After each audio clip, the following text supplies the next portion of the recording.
In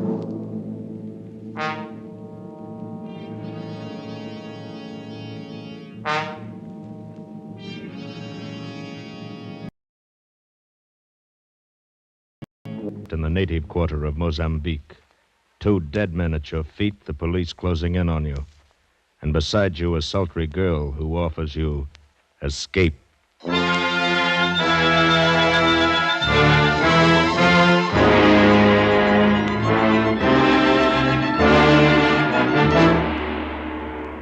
Escape, produced and directed by William N. Robeson, and carefully contrived to free you from the 4 walls of today for a half hour of high adventure.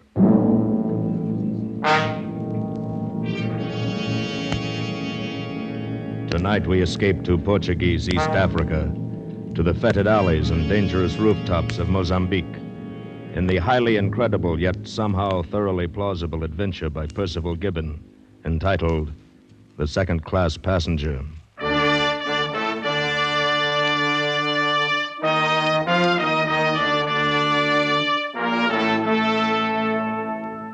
That's me, Ronald A. Dawson, second-class passenger. Oh, I could have afforded first class by pinching a little here and there, but nobody back at Ralston's department store in Cedar Rapids will ever know. The important thing is they're saying Ronald Dawson in drapery is taking a cruise around the world. And then there's really very little difference in the accommodations. And the second-class passengers are every bit as interesting as the first-class crowd. Take Miss Patterson, for instance. You'd look far to find a more charming, likable, altogether desirable young lady. Just the life of the party. We've gotten to be quite good friends by the time our cruise put in at Mozambique. Although the competition was always stiff, I can tell you. There were times I wish those other 2, Jones and Twitchell, had missed the boat somewhere along the line. Well, we've still a good couple of hours before we sail. How about a ride in one of these native carriages, Miss Patterson? Oh, dear, do you think they'd be clean? Personally, I doubt it. Although I don't know as I should care too much now. That woozo made me so woozy. Great stuff, Uzo. It would take a Greek to think up a drink like that. Or to drink it. Por favor, senor. American gentlemen like to buy pictures. No. Very interesting pictures. Take a look. Oh? No. Go away. You know, we might do the fort, though. The guidebook says it's the main point of interest. Now, let's see. Built by the Portuguese in 1600. Oh, dear, never mind the statistics. I dare say the fort would be as dreary as the rest of the place. Oh, yes. Mozambique's not at all like what you'd imagine Mozambique to be like. No. Well, it's a one-horse town, all right. Main street and a couple of alleys. Oh, and it's so dirty. You know, you'd think they'd do something about it in this day and age. I'd like to Oh, buy the fine knife. beggars. No. Field Point. Look, all fine work. Him belong to big Tanganyika chief. I said no. Dear. Maybe someday wanna need fine sharp knife. No. Now get out. What did I need a knife for? To protect yourself from the savage natives, old man.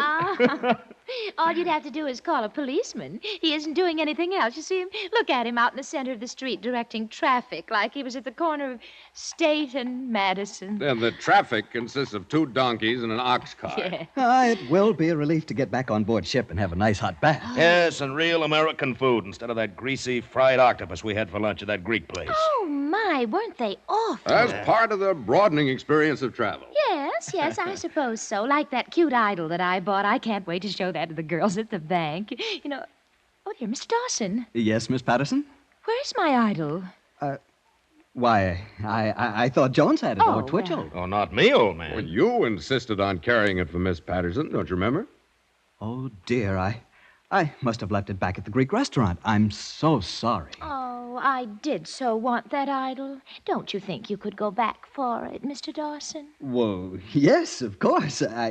But I wonder if I'll have time before the boat sails. Oh, I'm sure you will if you hurry. Certainly, old man, you got more than an hour yet. You're sure? Oh, yes, the steward told me. Then I'll go at once. Oh, that's kind of you, my dear Mr. Dawson. Now, mind you don't miss the boat. Well, I'll try not to. Why, chances are I'll catch up with you before you've reached the landing stage. Fine, we'll wait for you till the very last I minute. could have throttled that supercilious Jones insisting I had time. I knew there was time, but I had no desire to run off after a heavy bronze curio and leave Jones and Twitchell alone with Miss Patterson. She was too nice a person, and, they were such dreadful bores. Yes, and I suspected them of being phonies, too. But there was no helping it now, so I made my way back up the main street toward Lazarus' restaurant, where we'd had our indigestible Greek lunch. Somehow, this main street of Mozambique looked different now in the quick African twilight. The little saloons and the sidewalks were filling with men of every nationality and color. Many of them wore knives thrust through the belts of their thin white suits. Knives that looked as sharp as the glances they threw at me. I must confess, I felt a little strange and unwanted. Then, lounging toward me in the crowd, I saw a large woman, clad in a sort of burnous, but her brown face unveiled. She had very wide lips, and they were painted scarlet.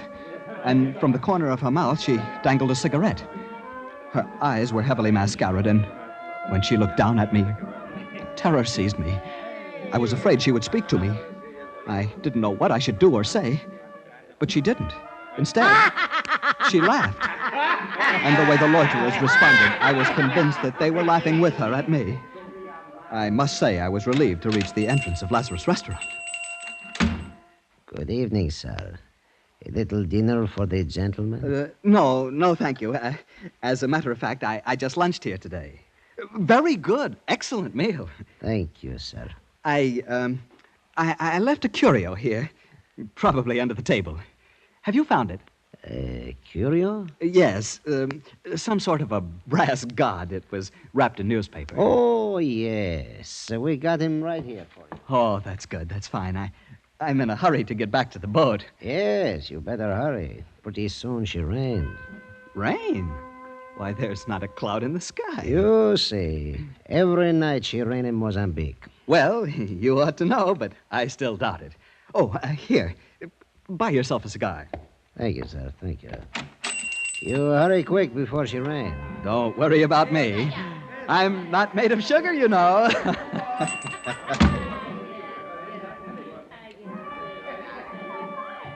In just the few moments I'd been inside the restaurant, night had fallen.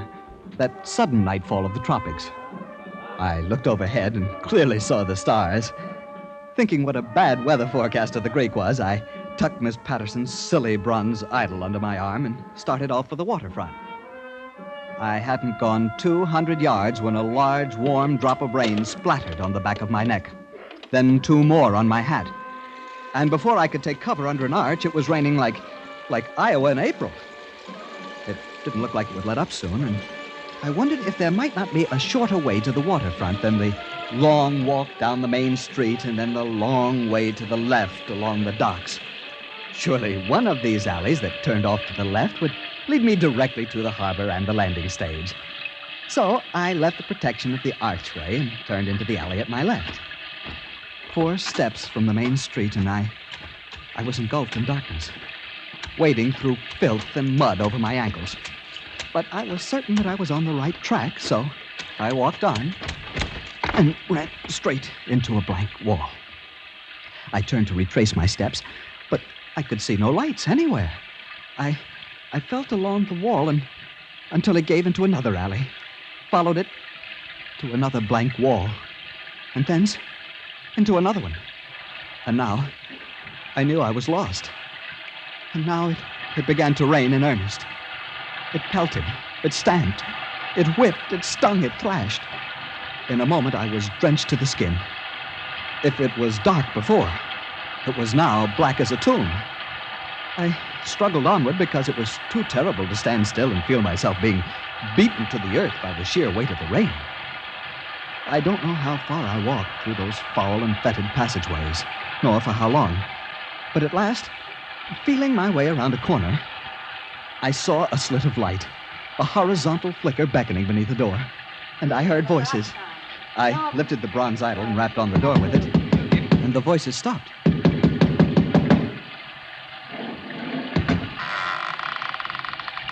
What do you want? I've lost my way. I'm wet through, and I don't know where I am. Please let me in.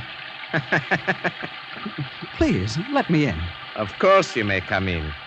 You aren't exactly who we expected, but come in. Come in. I walked into a room that was unfurnished, save for a littered table and some chairs and a gaudy picture of the Virgin that hung on the wall. On each side of it was a sconce, in which a slovenly candle guttered. A woman was perched on the corner of the table, a heavy shawl over her head. Under it, the dark face, propped in the fork of her hand, glowed sullenly, and her bare white arm was like a menacing thing. In a chair near her, a grossly fat man was huddled, scowling heavily under thick, fair brows, while the other man, he who had opened the door, stood smiling. The woman laughed softly and pointed to the image dangling in my hand. What is that? I beg your pardon? That parcel you are carrying. Oh, it's a curio, an idol of some sort. A friend of mine left it at a restaurant this afternoon. And you? You're a tourist from the cruise boat? Yes, that's right. How did you know? What are you doing here so late and so wet? The boat sails soon. I know. I was trying to take a shortcut to the landing stage. I got lost somehow. I came ashore with some friends from second class. I left them to come back and fetch this idol, and here I am. Give the young man a chair, Egon. Oh, thank you very much. But I must go on as soon as the rain stops. If you can direct me to... It will not stop for a while yet. You may as well wait here. Yes. We may be able to provide some entertainment for our second-class tourist. As soon as your friends arrive, my dear. Friends. The police are not my friends. You led them to us? Would you walk about with your knives forever while I take all the risks? Risks? Huh. 7 months you have done what you willed, untouched. I bought you freedom for 7 months, with smiles and love. Now you take your turn. One uses a knife, one goes to prison. 1 month, 3 months, 6 months. Who knows?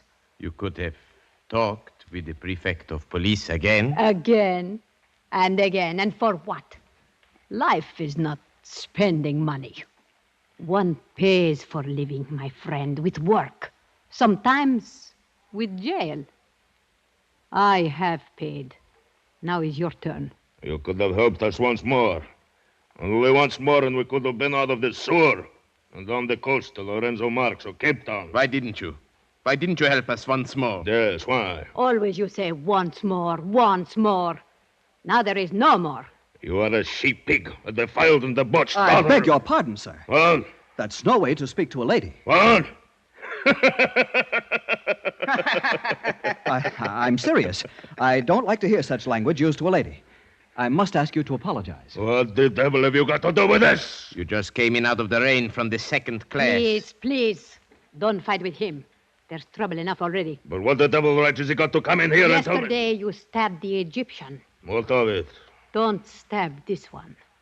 You want the police to find you here with a corpse? A corpse? What does it matter how the police find us? We wait for them because we have no choice. You put them on us. We should do away with you. Why do you lie? Even to yourself. Why must you hide your own blame behind my skirts? Great Mother of Heaven, you are neither man nor beast. You are just... Don't go on. Don't you dare say it. Dare. You are just a salmak. No one says that to me and lives. He's got a knife. Salmak. Salmak. I'll tell No, you don't. Stand back or I'll brain you with this idol. You'll do what? You think I carry only a knife? Pig! Dog, I waited for this! He forgot. I carry a knife. Oh. Look what I did to him with this bronze idol. Horrible. Horrible. It makes a good weapon, your idol. It was a grand blow. A king's blow. You cannot help him now. I've killed a man with this little curio. And you've killed another with your knife. 2 men murdered. Oh, I must get back to the ship. You must come with me. To the ship? Oh, la la. You think I'd be welcome in the second class? Well, I don't know. But we must go somewhere.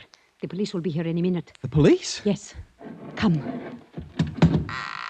It's not raining so hard now. Quiet. It's the police. Oh. They have come for those two. They will be on both sides of us. Here, hold my hand. Yes. Stand perfectly still. I will tell you when it's safe to move.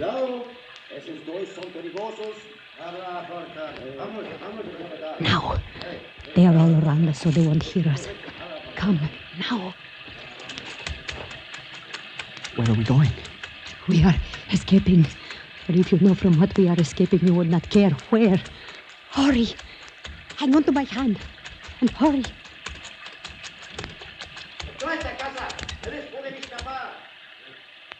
They have found the bodies. Now they are after us. What will we do? There is a door nearby. We must find it. Or here, feel along the wall. Here. Father. Father. It must be here. Yes, here it is. Push. Push it in. It won't budge. It's bolted from inside. You must push it in. It's the only way. Here, hold this idle for me. I have it. Now. Not yet. Hit it again. It's giving. Once more. Good. My friend, my great, strong friend. Up the stairs now, quickly. Where are we going now? To the roof. Wait. Huh? The rain has stopped. Yes. The stars are coming out. There is your ship out in the harbor. I must get to it. Listen. You hear them? We are not safe yet. Over the wall to the next roof. Hurry.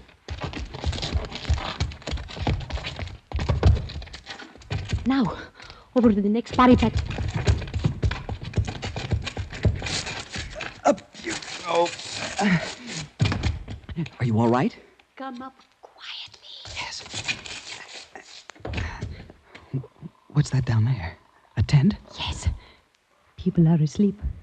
You must walk like a rat. Who are they? Who knows? If they see us, they will think you have come after the women. Oh, but we could say There would be nothing to say. Shh. Someone's crawling out of the tent. A man with a sheet wrapped around him. He's coming this way. Yes. Why doesn't he see us? His eyes are clouded with sleep, perhaps. If he sees us, It will be too late. then he won't. There. And there. Well, that took the fight out of him. Take this, my little knife. Just a prick, and he is quite safe. Oh, no, he's still enough now. He won't harm us. I really did him in, didn't I? It was splendid, with only the bare hands to take an armed man. Armed? I didn't know he was armed. Of course. Of that you may always be sure. Look, there in his loincloth. A dagger. At least 6 inches. Yes, you are truly magnificent, my friend. You are a man. You are a woman. Then? Wonderful woman.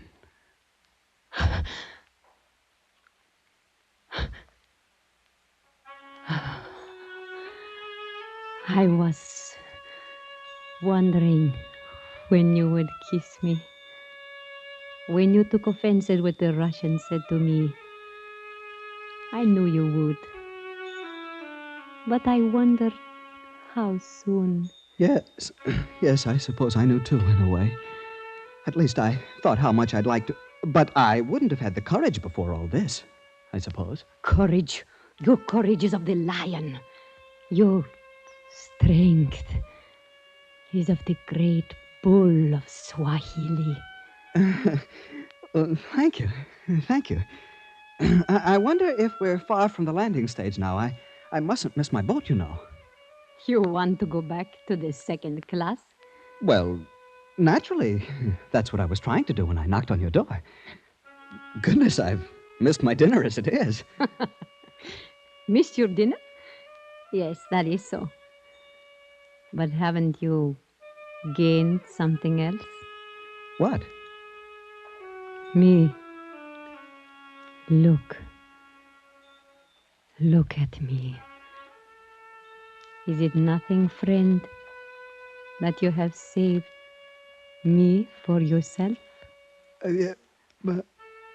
You conquer men as though you were bred on the roofs of Mozambique. You fight like a hero.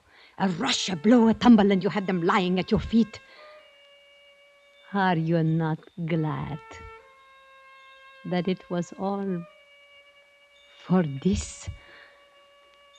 For me? Oh, kiss me.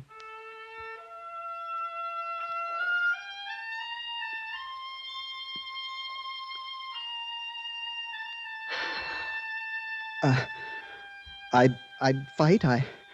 I'd fight for you as long as there was anyone to fight. You would. I know you would.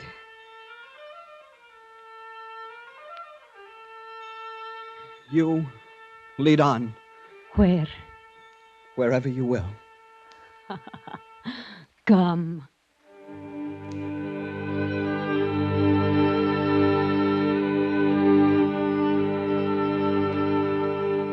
Of course, I don't expect you to believe this. Looking back, I'm still unsure it really happened to me. It's as though I dreamed it. Well, I don't know how many roofs we crossed after that. A dozen, perhaps. Maybe 20. It was mad, I know, but I must have surrendered completely to the wild spirit of the African coast. I didn't seem to see the great ship lying out in the harbor, her lights blinking with the comforts of civilization. All my senses were focused on this slim, breathtaking figure leading me across the rooftops to a shadowy destination in which only one thing was certain. She would be there. I suppose in that moment, armed only with the bloody bronze idol, I was invincible.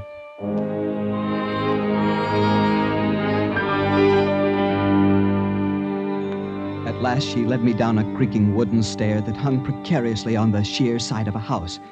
And once more, we were in the mud of a gloomy alley. Even the way she slid her arm along mine and softly grasped my hand filled me with greater power than I had ever known. Hand in hand, we made our way down the alley and out into a little square where a night breeze rustled in the palms and smelled of the sea. And across the way, a dim light showed through a big open door. The little church of San Sebastian. Oh. Onde pensa que você vai? The police. After all this? Não tenta escapar. O quê? É que você quer comigo? Eu tenho ordem de prendê-la. Por quê?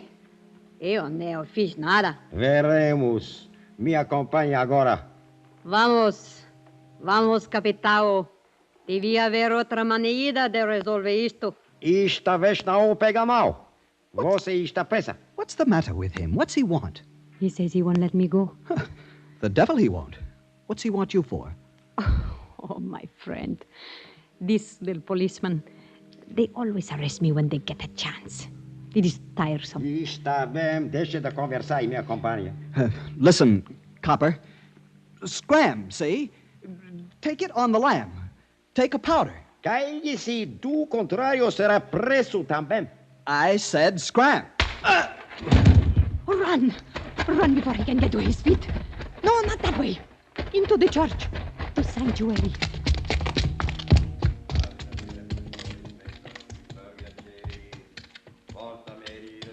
My magnificent one. You fear no one. You fight for me. So long as there is anyone to fight. Yes. Now there will always be someone to fight. They will never leave us alone. Will they follow us in here? These police might do anything.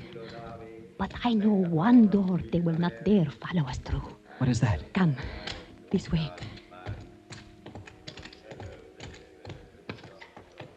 Here, this door. First, I must wrap my Skirts close. Now, come cleanly through the middle. Please do not rub the walls as you come.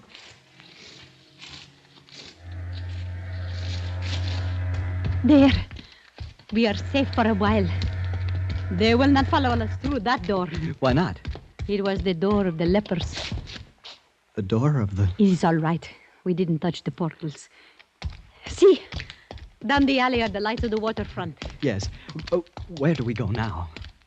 We have a little time now to breathe the clean air of the harbor. And then I know a little place where someone is coming. Step back in the shadow until they have passed. It certainly was something to write home about. Listen. What is it? I wonder what's happened to good old Dawson. Oh, drenched. Oh, dear, I do hope he's found my idol. The idol. I must return the idol. No, don't. My friend, this is the greatest danger of all. Goodbye. Don't go. Magnificent one. Don't go. I must. Goodbye. Hello there. Here's Mr. Dawson. Got here before you, it appears. Yes. Did you find the idol? Yes, but for a moment there, I was afraid I should miss the boat. Oh, I say, old man, you're a bit disheveled. Yes, I got caught in the rain. And my idol. Oh, Mr. Dawson, you've got it all dirty. Yes, it is a bit mussed. I dropped it once or twice, I fear. Well, I think that was clumsy of you. Oh, nothing. A little soap and water won't put to rights, I dare say. Well, maybe. Well, we'd better hurry along. I'd hate to have to spend any more time in this dreadful place. Oh, so should I. Yes. There's the whistle. Now, that's the last warning, no doubt. Well, come on, everybody. Yes, coming. Oh, Dawson, don't stand there mooning. We'll miss the boat. Yes. Yes, in just a moment. Say, is there someone standing there in the shadow of the alley? I'm not sure. I thought for a moment... That's funny. I could have sworn I saw you wave goodbye to someone. Perhaps I did. Goodbye to Mozambique, to adventure and romance. Oh, that's good. That's very good. Adventure, romance, in this pest hole? Twitchell, what would you say if I told you I had just killed a man, fled over the rooftops of the city, made love to a beautiful woman, fought the police, escaped through the leper's gate... Oh, great heavens, Dawson. I'd say you had the wildest imagination I'd ever heard of. Nothing like that ever happens to a second-class passenger. No. No, I suppose you're right. Nothing like that ever happens to a second-class passenger. Except in dreams. Come on, Twitchell. We'll miss the boat.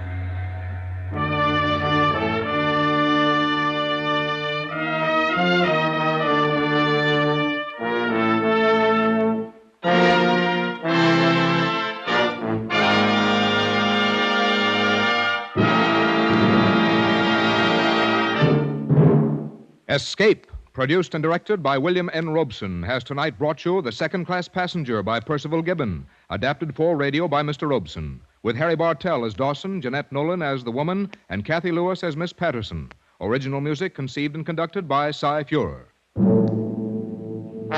Next week...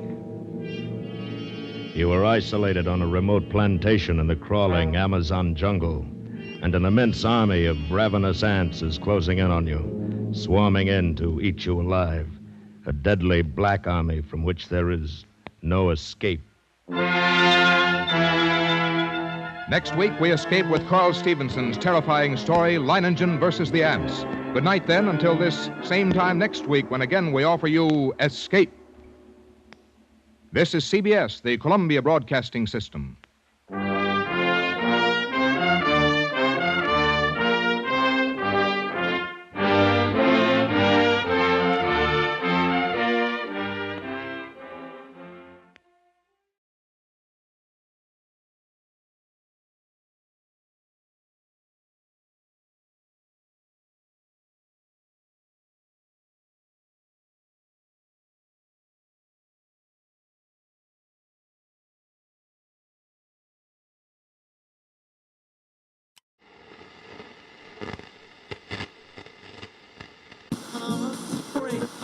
The best tobacco makes the very best smoke. Have a real cigarette, have a Camel. Dropping by the KBLA studios in Burbank with his new book called It's All News to Me, reporter Considine gave KBLA News. Little bitty have a 94.7 KMET. Tweedledee. I can add. Great, because for $4 more plus tax. Oh, I got tax in my other pocket. You can get a second bacon double cheeseburger pizza at a participating McDonald's.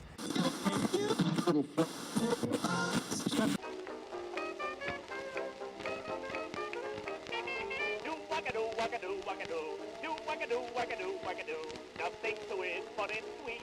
That tune goes right through your feet. He made a hit when he played for the girls. They got the hair bob and gave him the curls. Oh, how he blew. That do-wacka-do-wacka-do.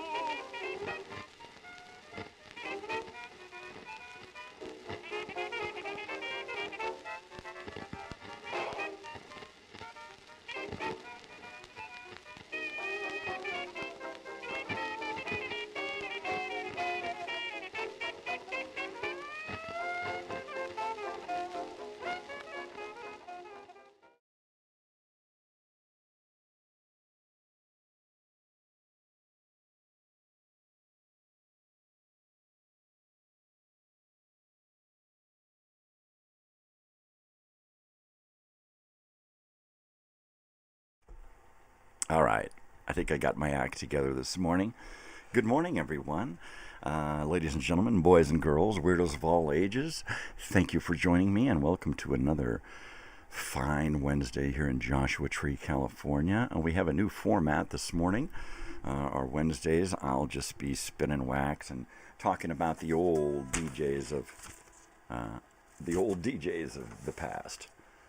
So if you'll bear with me for a few minutes, I'm having a bit of trouble getting started this morning. But that's all right. It's not your fault. It's my fault. Everything that I do around here is, of course, my fault. Because I am the man with the plan here. It is Wednesday, January 14th, 2026. And we've got a whole new format this morning for our show. And we'll get started this morning in a little bit. This morning we're going to talk about B. Mitchell Reed. B. Mitchell Reed, the fastest tongue in the West, is the man with the plan back when nobody had a plan. Everybody was just kind of winging it and doing the same thing that the guy had done before him as far as being a DJ. And B. Mitchell Reed gave us freeform radio and switched everything up. So we're going to talk a little bit about him this morning. We'll hear a little bit from him this morning, as well as some jazz music from the 1920s and 30s, because here on my radio station, that's what we have approval to spin. So we're going to do that this morning. We're also going to spin some old commercials, and like I said, some old B. Mitchell Reed standards. He liked to talk. And that was the great thing about him. He just loved to talk. So let's see. Here's B. Mitchell Reed there. If you look here in this picture frame there, there's your B. Mitchell Reed. And I will be popping things up into this little picture frame here above my denim jacket hanging outside the booth. And we are going to have fun. My whole goal for this season 5 of the morning show is to keep it moving, keep it different, keep something happening, surprise you, surprise myself. Today we're kind of just winging it because it is our first day back to Wednesday from 2 weeks off. I had a 2-week vacation, spending the holidays and just kind of doing nothing. I was spending a lot of time over the last couple of weeks getting ready for the new show and the new format, the new season. Every day is different. So every day requires me to get done here and put a lot of effort into planning the next show. This, however, is my favorite day of the week because all I have to do is find some images of people that we're talking about, find music, and old radio commercials. At some point, I'll probably go ahead and make my own commercials and PSAs and whatnot. But until then, we are going to primarily discuss things from the past as if we are in the past. So we are going to do some time traveling, kids. That's what it's all about, time travel. That's good stuff, baby. Water. The blood of life. All right, well, this morning, like I said, it is the 14th. We're about halfway through January already of 2026. That right there, every time I write down 2026, I feel like Blade Runner. I do, I swear. I feel like I am in a future world that I do not understand. The movie Sleeper. All right, Woody Allen, the movie Sleeper, and Diane Keaton. Beautiful movie about a man, an idiot, who gets frozen and wakes up in the future and has no clue what's going on. I feel like that man. I feel like I went to sleep and I woke up 40 years ago, because I am reverse Van Winkle here. I am not a man of this time period. So here I sit in my radio booth here, trying to get my act together, thinking, are we gonna play some music? I'm getting the nod from Miriam in the other booth here that we are going to have to. There's a window here, and she's on the other side of the window, and she's pushing some buttons as well. Mainly, she's answering phones. So if you guys want to call this morning, 555. Call now.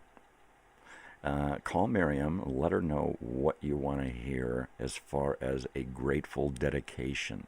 If you've got a dedication that you want to make to somebody, give me a Grateful Dead song. And by the end of the show, I promise you that I will try to bring you that song.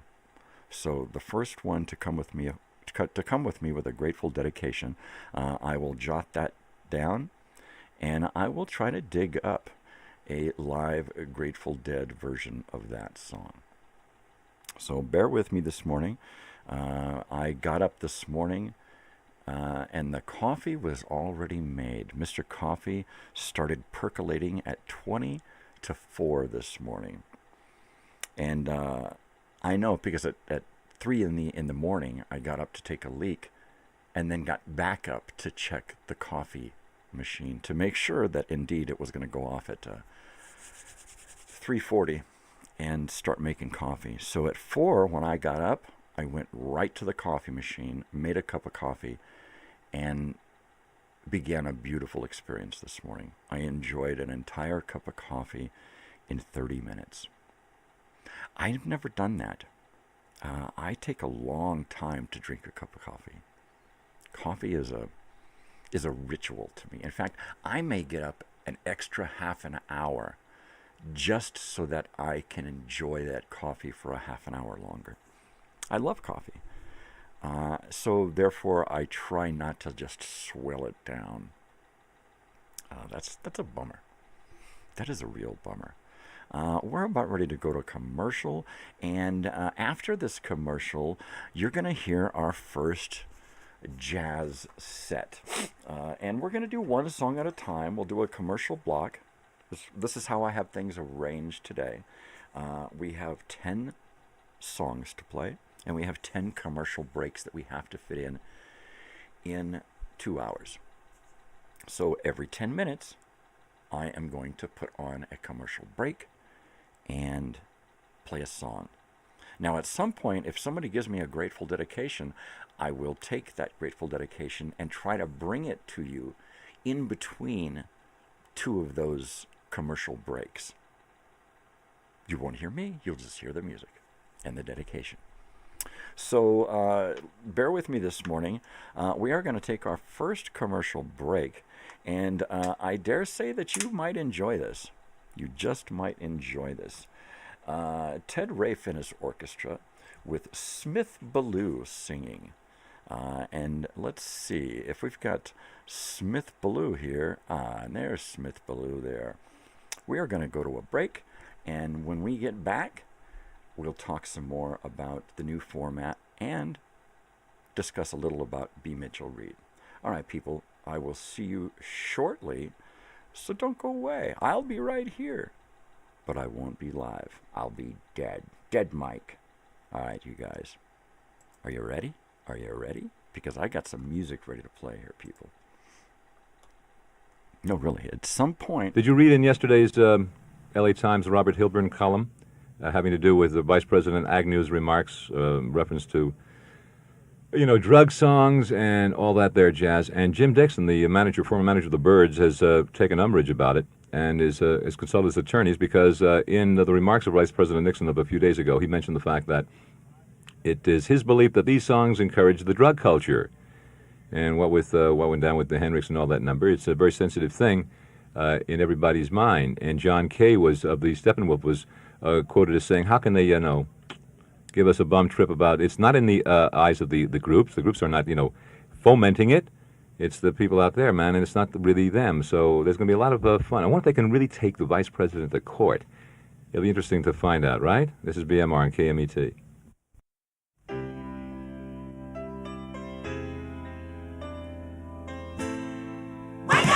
Only McDonald's has a way of starting out your day with all your favorite tastes in just one place. Fresh eggs and sausage, sizzle, stir, flip, sip, hot coffee, hot cakes. We can make breakfast quick. Fresh egg McMuffins cooking hot, a taste that no one else has got. It's fun to eat it very slow or on the run. Gotta go get a country fresh scrambled bite together. Get it toasted brown just right together. Get it together and wake up. With juice, eggs, and coffee, we can get you on your way. We're sizzling, scrambling, grilling hot. What a way to start the day together. All your favorite tastes for breakfast in just one place. McDonald's and you. There's really nothing to it. With McDonald's, you can do it, do it, do it, do it, do it, do it, do it. Wake up!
right above you.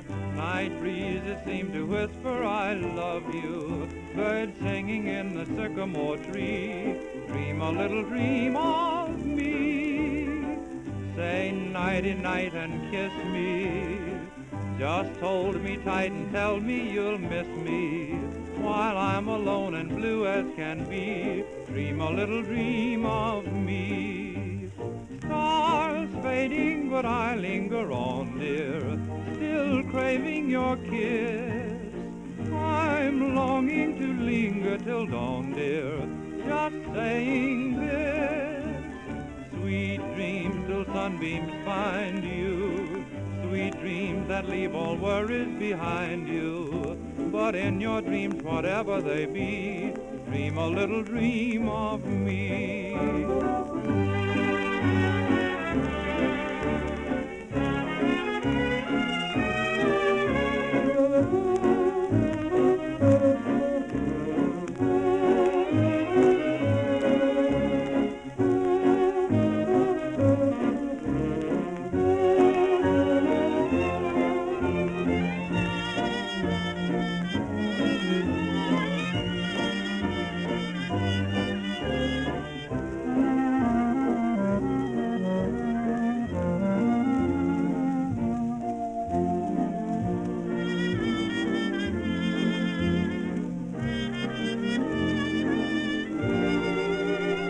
Ted Rafe and his orchestra with Smith Ballou on vocals there.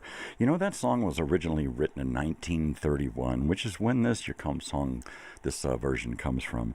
It was written by Fabian Andre and Wilbur Schwant and lyricist Gus Kahn. Despite its dreamy romantic tone, the melody was originally conceived as a waltz, not a slow pop ballad. Gus Kahn, known for his lyrical elegance, reportedly wrote the words in a single sitting. And it was first brought to us in 1931, but it was actually first recorded by Ozzie Nelson and his orchestra. Wayne King, known as the Waltz King, also recorded it in an earlier version that helped to popularize the tune. The song became a jazz standard almost immediately, covered by dozens of dance bands in the 1930s. And we'll hear this song again. It'll be in our repertoire of jazz music for Wednesday mornings. But let's move on and let's talk a little bit about B. Mitchell Reed, the fastest tongue in the West. Every so often in radio history, someone comes along who doesn't just work in the medium, they bend it, they stretch it, and they make it bigger than it was before. Today I want to take you back to a voice that helped shape the sound of Southern California in the 1970s. A voice that could talk faster than most of us could think, and yet somehow made you feel calmer, cooler, and more connected. Yes, I'm talking about B. Mitchell Reed, the fastest tongue in the West. Now, Reed didn't start out as a rock and roll rebel, no. He came from New York City. Born Burton Mitchell Goldberg, a kid who studied journalism and political science before he ever cracked a mic. And that's important because Reed wasn't just spinning records, he was interpreting the world. He was translating culture in real time. That's what made him so unique. He was a Renaissance man. In the 1950s, he hosted a jazz show at Birdland in New York. Imagine that, the Smoky Club, the horns, the late-night electricity, and Reed right there in the middle of it, shaping the vibe. Then he came west to Los Angeles, where KFWB, Warner Brothers, turned him into a star. They called him the boy on the couch, part of a 7 swinging gentlemen back when Top 40 radio was still figuring out what it wanted to be. And Reed, well, he was already restless, already pushing, already looking for something deeper than a 3-minute single. But before he could change LA, he had to go back to New York for more adventure. And that adventure involved 4 young men from Liverpool who were about to change the world. And we are going to talk a little bit more about B. Mitchell Reed after the next few breaks or so. You know, back when I was a kid, KMET, K-Earth 101. Let's see, KMET, this radio station here, 94.7 KMET, 95.5 KLOS, K-Earth 101. That was my parents' go-to radio station when I was young. K-Earth 101. It was classic radio. And it was classic radio at its finest, and I listened to a lot of that because of my parents. So I grew up on 1950s and 60s and 70s music. By the time the 80s hit, most of the 70s had been classified as classic music. And by the time I understood what radio was and what it had to offer, I had found KMET. I had found Dr. Demento. And Dr. Demento is a gentleman that is going to need a show all his own. So on a future broadcast, we're going to talk about Dr. Demento. We're going to talk about Jeff Gonzer, and we're going to talk about Wolfman Jack. And we will also talk extensively about Dr. D. There were a lot of DJs who, they didn't just come into your home through the radio. They came into your lives through the radio. The radio helped shape many of us back in the 70s, 80s with music, with commentary, with novelty morning shows, hint, hint. And that was a big part of my life growing up. But not just that. It was AM radio. It was AM radio in the morning, talk radio. It was AM radio in the evening when we had a lot of discussion shows, entertainment shows.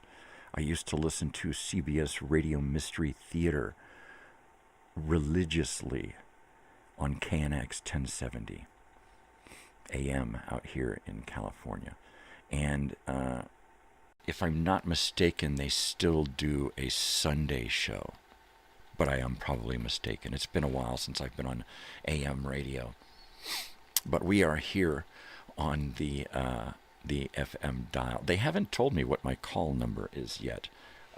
So I know that the call sign is KEBS Radio Network here in sunny Southern California. We broadcast out of a mountaintop here that we call Black Rock. And we have a little bit of a tower out there. And so we broadcast live from Joshua Tree, California, every morning. On Wednesdays only, I'm on the radio 3 days a week. 2 days a week, I'm on the TV. And 1 day a week, I'm coming to you on HBO. And on Fridays, I'm coming to you from my studio. Just me hanging out. So the format's changed a little bit. On Mondays, we talk about everything movies. Actors, actresses, producers, directors, writers, studios, films. Every day we'll watch an educational film, a short, an animated short, a little bunch of shorts piled together. Normally, our pre-show consists of content that I just can't squeeze into the actual morning show.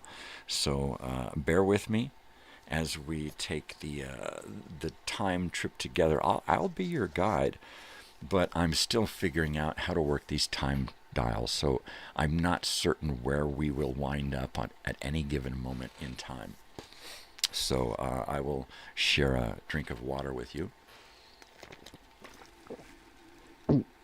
There we go. And now, on Tuesdays, we are coming to you with a traditional morning news program. Yesterday was fabulous.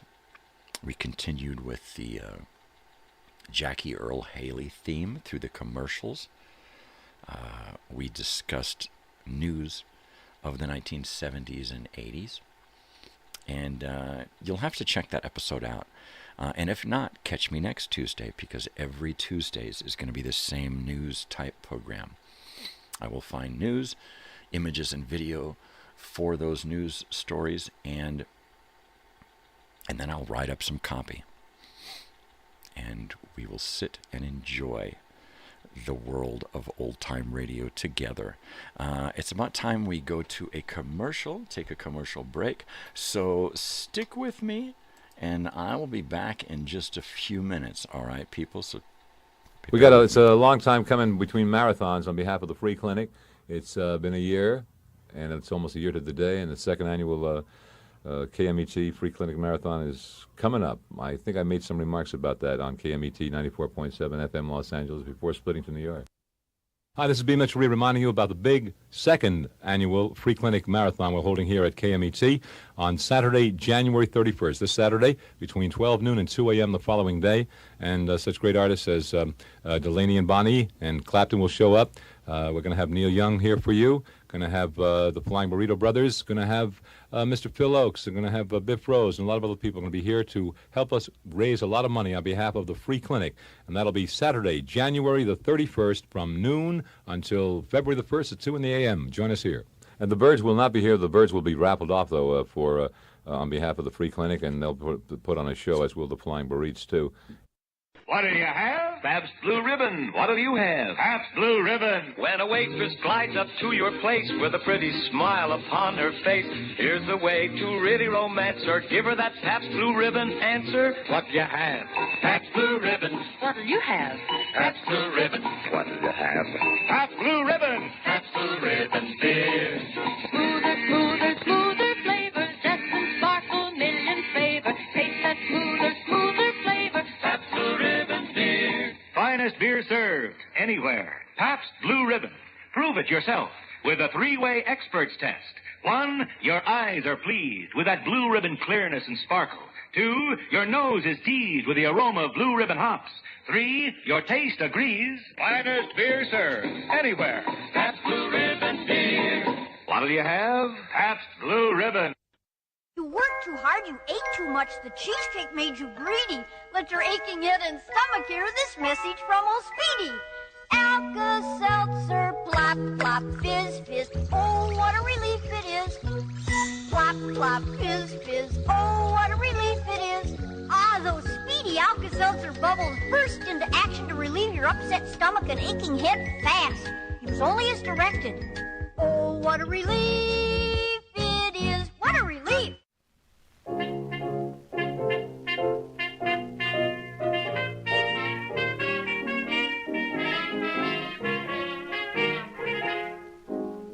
Yes, I'm mad and have a right to be after what my daddy did to me.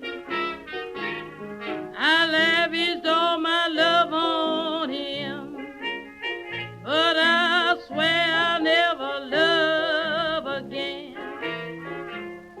All you women understand what it is to be in love with a two-time man.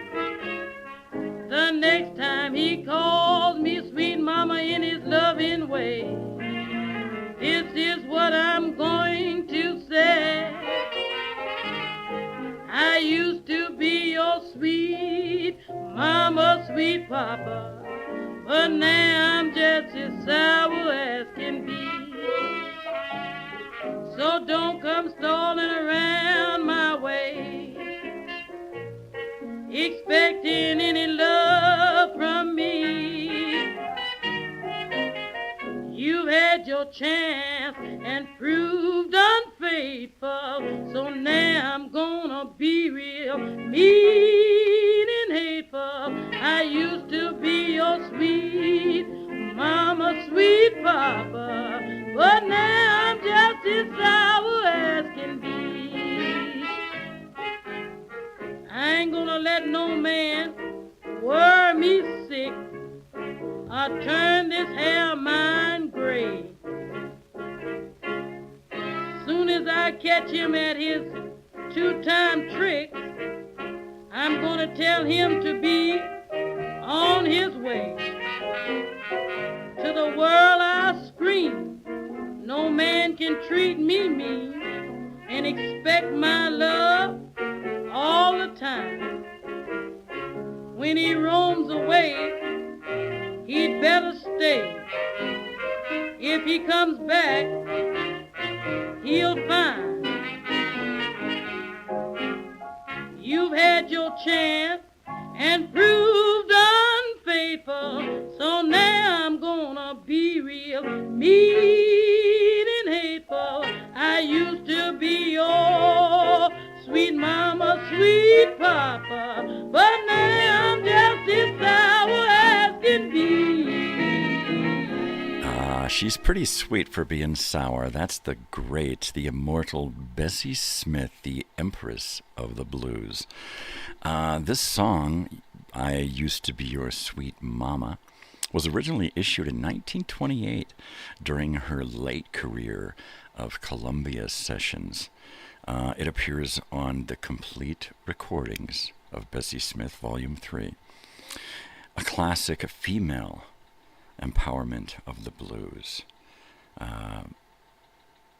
Yes, she was the quintessential blues woman, right there alongside, you guessed it, Billie Holiday, and we'll listen to some Billie Holiday later. Let's talk a little bit about Bessie Smith right now, because she was one of my father's favorite singers, singstresses, songstresses. She was beautiful.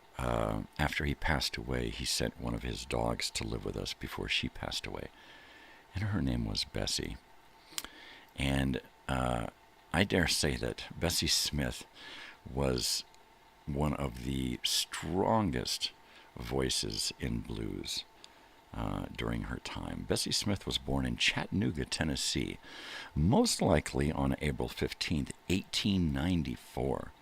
Though some records suggest 1892.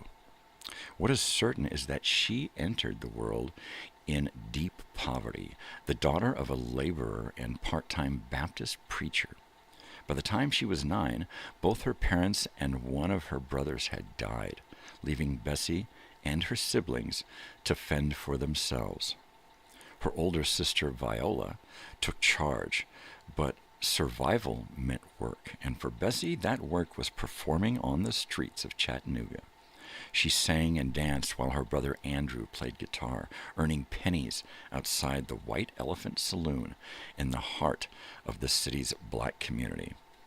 Even as a child, Bessie's voice was unmistakable, powerful, emotional, and commanding. In 1912, her older brother Clarence, who had joined a traveling troupe, invited her to come along. That decision changed everything. On the road, Bessie met Ma Rainey, one of the earliest great blues singers. Rainey recognized Bessie's raw talent and took her under her wing, teaching her how to navigate the rough, male-dominated world of touring shows. Bessie learned stagecraft, business sense, and the art of holding an audience in the palm of her hand. By the late 1910s, she was starring in her own shows, traveling up and down the East Coast, performing in clubs, tent shows, and vaudeville circuits for black audiences, hungry for the music that spoke to their lives. Her big break came in 1923. Clarence Williams, a representative for Columbia Records, heard her sing in Philadelphia and arranged an audition. The result was Downhearted Blues, her first recording, and an instant sensation. The record sold more than 2 million copies, a staggering number for the time, and for the climate that the world was in at that point, especially America. Bessie Smith became a national star. Over the next decade, she recorded roughly 106 sides for Columbia, often backed by some of the greatest jazz musicians of the era, including Fletcher Henderson, Benny Goodman, and Louis Armstrong. Her rich contralto voice, emotional intensity, and fearless delivery earned her the title Empress of the Blues. She didn't need a microphone. Her voice could fill a theater on its own. No doubt. Bessie's song told the truth about love, betrayal. Bessie's songs told the truth about love, betrayal, poverty, joy, and survival. She sang with a depth that came from a lived experience, and audiences felt it. Her performances were bold, confident, and unapologetically real. At the height of her fame, she was one of the highest paid black performers in America, traveling with her own band and elaborate stage show. She embodied the spirit of the jazz age, while also giving a voice to the frustrations and hopes of black Americans living through segregation and economic hardship. But the 1930s brought challenges.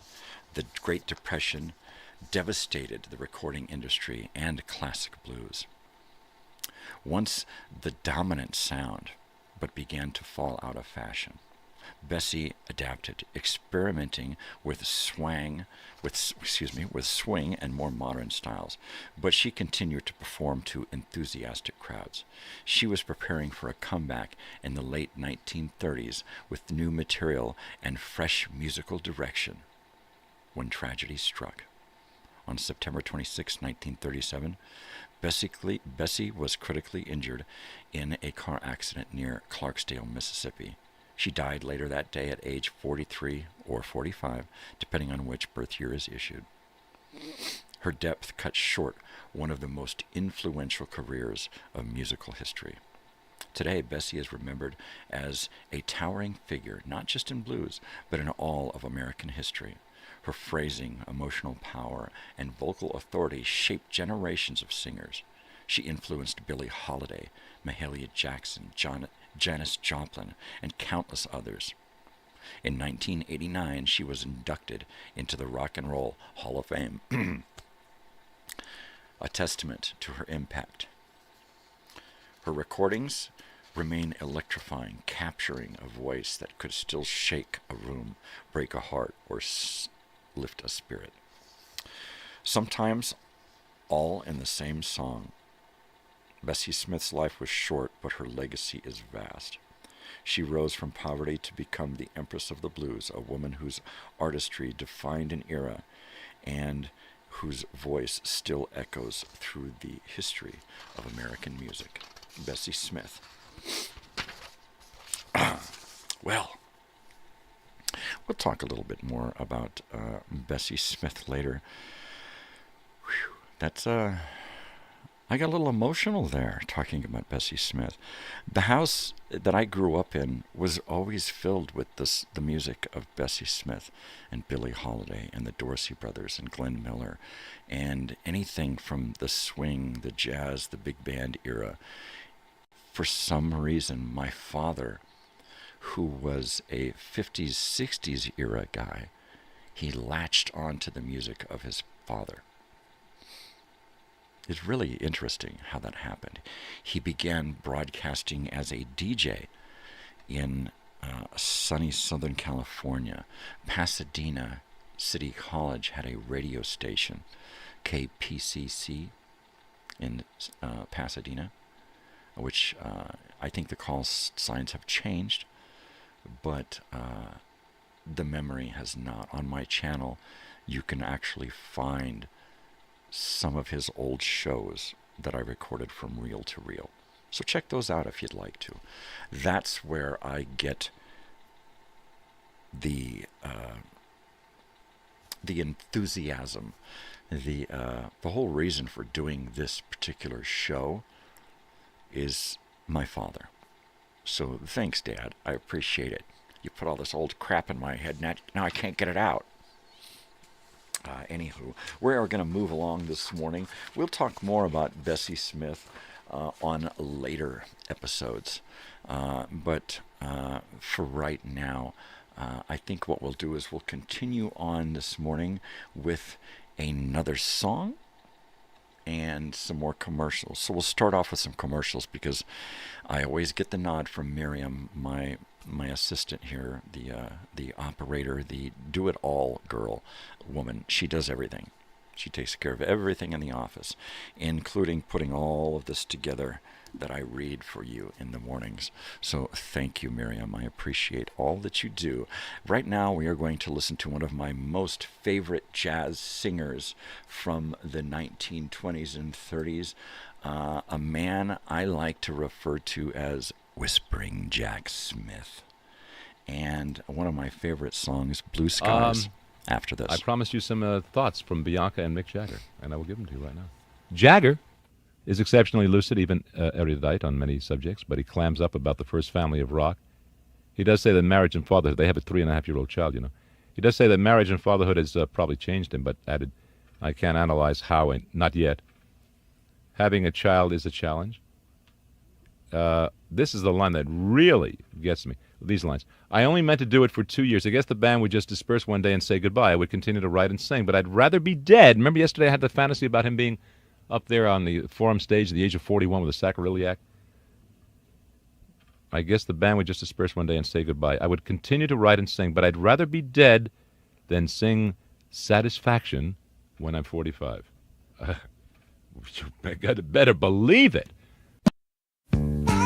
If you've got a big day ahead, take a few minutes to get prepared for it. Come into McDonald's and sit down with some fluffy golden hot cakes, stacked up with plenty of real butter and dripping with delicious syrup. Served with our pure pork sausage sizzling hot.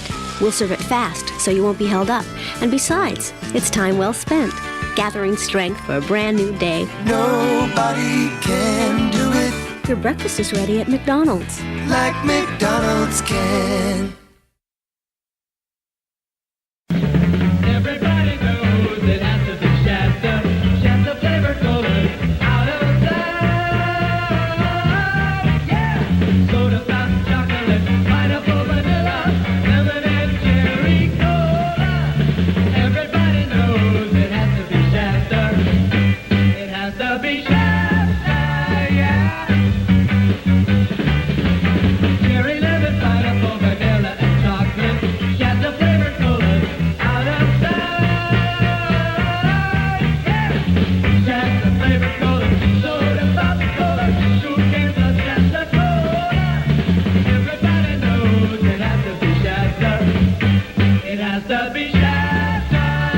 You get all your Shasta beverages at your nearest Stater Brothers Market.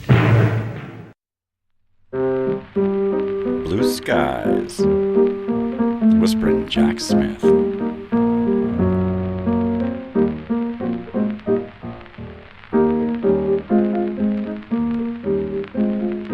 I was blue, just as blue as I could be, and every day was a lonely day for me. Then good luck came a-knocking at my door. Skies were gray, but they're not gray anymore. Blue skies smiling at me, nothing but blue skies do I see. Bluebirds singing a song, nothing but bluebirds all day long. I never saw the sun shining so bright, I never saw things going so right, noticing the clouds up in the sky. And when you're in love, my how they fly.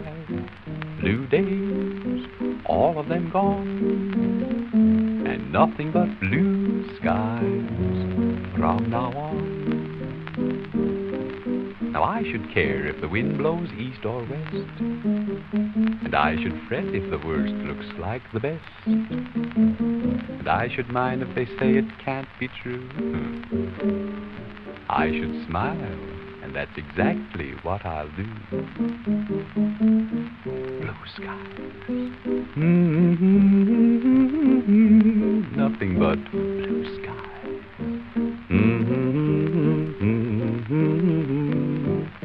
Blue skies.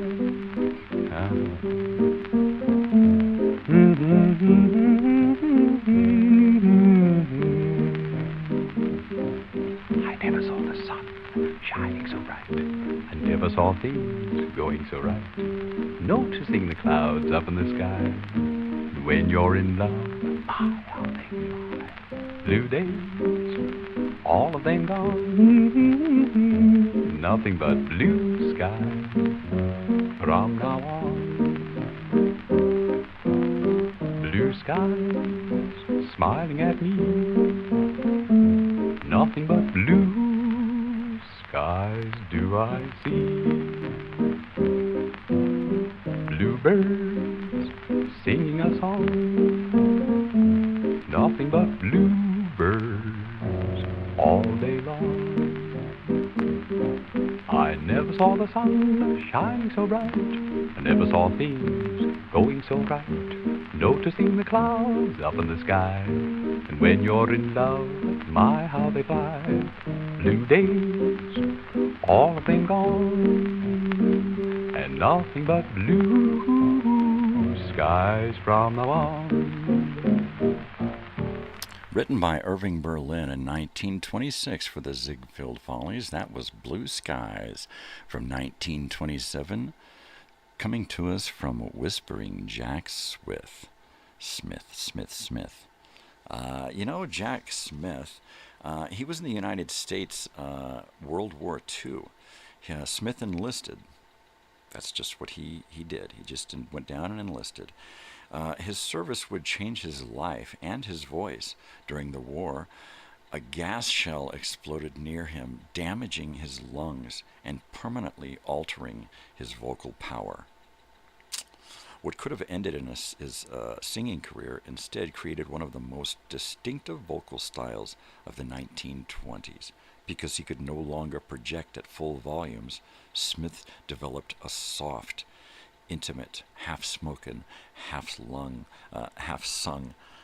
delivery that audiences had never heard before. It became his signature, the whispering style that made him famous. And we'll hear more Whispering Jack Smith on some future shows. We've got a lot of stuff to cover this morning, and we have a lot of stuff to cover for the week. So let's talk a little bit more about B. Mitchell Reed. Now, B. Mitchell Reed, what a character he was.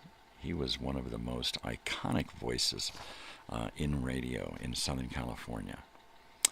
But before he got started and could really get settled in California, he had to go back to New York. And when he returned to New York in the early 1960s, he joined WMCA, home of the legendary Good Guys. And this is where the story gets wild, because Reed wasn't just playing records, he was hunting for the next big thing. So he hops on a plane to London, imagine that, a DJ flying across the ocean just to see what's happening on the ground. And he finds himself face to face with a little band called the Beatles.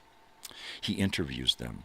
He brings back advanced pressings. He plays their music before most American audiences even knew their names. And suddenly, New York is vibrating with something new, something electric, something that feels like the future. Reed helped light the fuse of Beatlemania. But even that wasn't enough for him, because while the Beatles were expanding what rock music could be, Reed was starting to feel the limits of AM radio. The tight playlists, the rigid formats, the idea that a DJ should be salesman instead of storyteller. Then came the Monterey Pop Festival in 1967, the moment when the counterculture stepped out into the sunlight. Reed was there. He saw Hendrix set his guitar on fire. He saw Janis Joplin tear the sky open. He saw a generation demanding something real, and he knew AM radio could not hold this. But FM? FM was a blank canvas, and Reed was ready to paint. B. Mitchell Reed, what a guy. I got chills, his voice. We hear his voice during the breaks, and we're going to come up to another break here right now. And his voice is just, it's something amazing. In fact, let's go to another break now, because it's getting rather tight this morning. We've got to get through 2 more breaks here before the top of the hour and 5 breaks in the next hour. So let's get started now with a little bit more B. Mitchell Reed. And after that, we are going to hear Al Jolson, Sitting on Top of the World. I'll be back in about 5 minutes, maybe 6. Well, I was in New York through Tuesday and Wednesday. Yesterday, came into the studio by, we don't know how it got in here. A Beatle record. Who knows, man? They just seem to filter through to KMET. And I was all set to play it. And and all of a sudden got a what they call a Twix. It's a telegram over the wire, whatever, and it's addressed to Richard Jansen, the general manager of KMET. And it says, the undersigned is the attorney for Northern Songs Limited, a copyright owner of the musical compositions entitled Teddy Boy, Don't Let Me Down, Dig a Pony, I've Got a Feeling, Two of Us on Our Way Home, Dig It, and All Across the Universe, some of which are contained in the new Beatle album Get Back. Be advised that these songs have not been cleared for airplay, and any broadcast of same is unauthorized and illegal.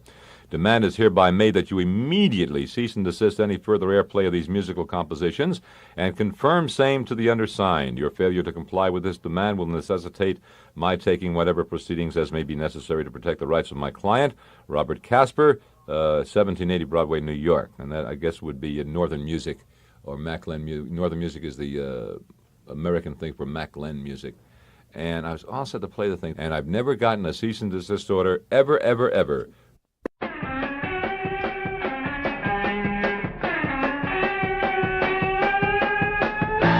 Jeantown. Jeantown. Jeantown. Jeantown, USA, 1446 North Wells in Old Town, 3101 North Lincoln, and 1031 Davis in Evanston. Jeantown, USA, where all bells and flares are just $5, all baggies $5.99. Jeantown, USA, 1446 North Wells in Old Town, 3101 North Lincoln, and 1031 Davis in Evanston. Jeantown. Jeantown. Jeantown. Jeantown, USA. Remember, bells and flares $5, baggies $5.99. Now at Jeantown, USA. Jeantown, USA. Jeantown, USA.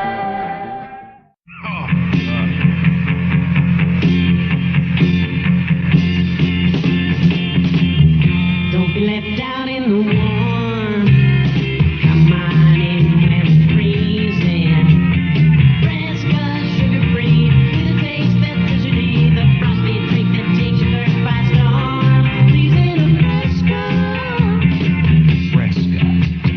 Clean, crisp, sugar-free. The ice-cold drink that tastes like a blizzard. Fresca cuts thirst better than anything. Don't be left out in the warm. Come on in when it's freezing. Fresca, sugar-free, with a taste that's blizzardy. The frosty drink that takes your thirst by storm. Please in a Fresca. Come on in with Fresca. All right, groovy, thank you.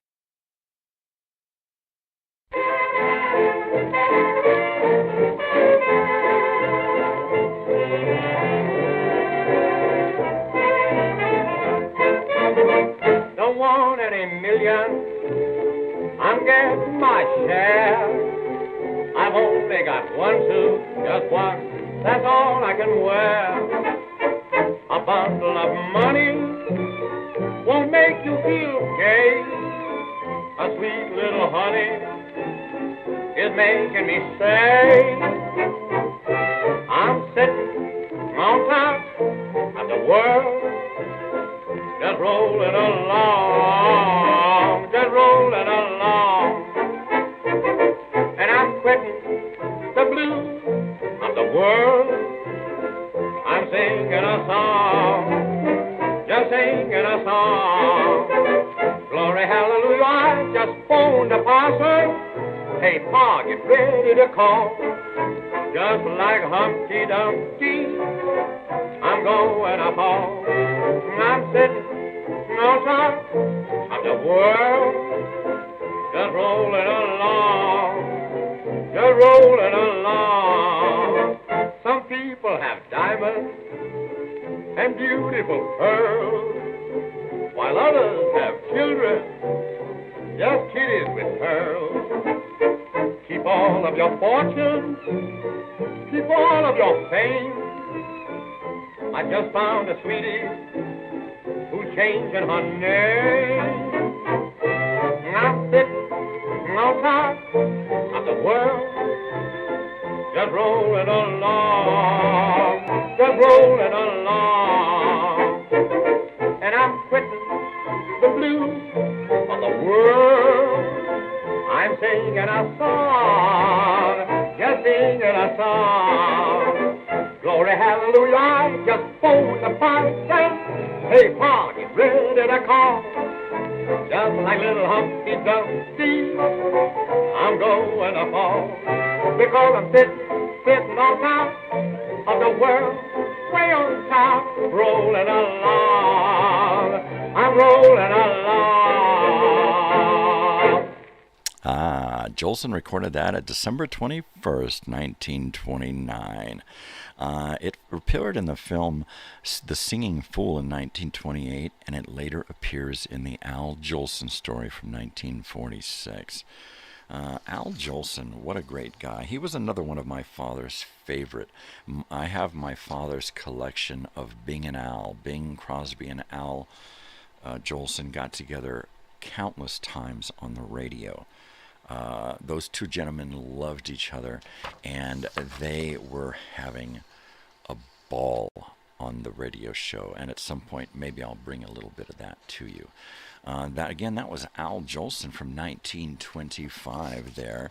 Let's talk a little bit about Al Jolson. He was one of my father's most favorite musicians. Al Jolson was born Asa Jolson on May 26th of 1886 in a small village, Srednike, the part of the Russian Empire, and now known as Lithuania. His father was a Jewish cantor. And when the family immigrated to the United States in 1894, they settled in Washington, D.C., where the young Asa absorbed the sound of synagogue music, street songs, and the bustling theatrical world around him.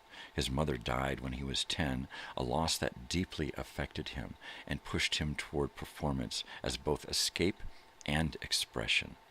By the late 1890s, Al Jolson was already performing. He made his first stage appearance in 1899 in Washington, D.C. Soon he and his brother Harry were singing on the street corners, then in small theaters, and eventually in vaudeville, where Jolson's natural charisma and emotional intensity began to set him apart. In 1909, he joined Lou Dockstader's Minstrels, and 2 years later, he was hired for the Broadway show La Belle Paris in 1911, where he sang, "I Want a Girl Just Like the Girl That Married Dear Old Dad," and he became an overnight sensation. Jolson's rise in the 1910s and 20s was meteoric. He became the dominant star of the New York Winter Garden Theater, headlining shows such as Robinson Crusoe Jr. in 1916, Sinbad in 1918, and Bombo in 1921. His performances were unlike anything Broadway had seen. Critics described his style as shamelessly sentimental and melodramatic, but also electrifying and emotionally direct. He pounded himself into every song, often dropping to his knees, arms outstretched, pleading to the audience. His renditions of Swanee, My Mammy, Toot Toot Tootsie, California Here I Come, and April Showers became iconic, many of them introduced in his stage shows. Jolson's career is inseparable from the complicated legacy of blackface performance, a practice he used throughout his stage and film work. Modern critics have called him the king of blackface performers. While the practice is now understood as racist and harmful, Jolson's relationship to black culture was paradoxical. He both perpetuated stereotypes and, at times, fought discrimination. Black publications of the era often praised him, and he advocated for black performers on Broadway as early as 1911. This is only like 20 years after the Civil War, right? His legacy remains deeply complex. In 1927, Al Jolson made entertainment history. He starred in The Jazz Singer, the first feature-length film with synchronized dialogue, music, and sound effects. When he spoke the famous line, "You ain't heard nothing yet," the silent film era would effectively have ended. The film revolutionized Hollywood and cemented Jolson as one of the most important entertainers of the 20th century. Throughout the 1930s, Al Jolson starred in a string of successful musical films, including The Singing Fool in 28, Say It With Songs in 29, Mammy in 30, Hallelujah, I'm a Bum in 33, Go Into Your Dance in 35, A Swanee River in 1940. His dynamic singing style, drawing jazz, blues, and ragtime and pop, made him the highest paid and most recognizable performer in America. During World War II, Jolson became the first major star to entertain the U.S. troops. Take that there, Bob Hope. After Pearl Harbor. He repeated this service in 1950 during the Korean War, performing 42 shows in 16 days for American GIs. The grueling schedule took a toll on his health. Shortly after returning from Korea, Jolson died of a heart attack on October 23, 1950, in San Francisco at age 64. He was posthumously awarded the Medal for Merit by the Defense Secretary George Marshall for his service to our American troops. Al Jolson's legacy is one of brilliance and contradiction. He was a pioneering entertainer whose emotional intensity, vocal power, and theatrical innovation shaped modern and musical and influenced generations of performers. At the same time, his use of blackface and the racial imagery of his era remained deeply troubling.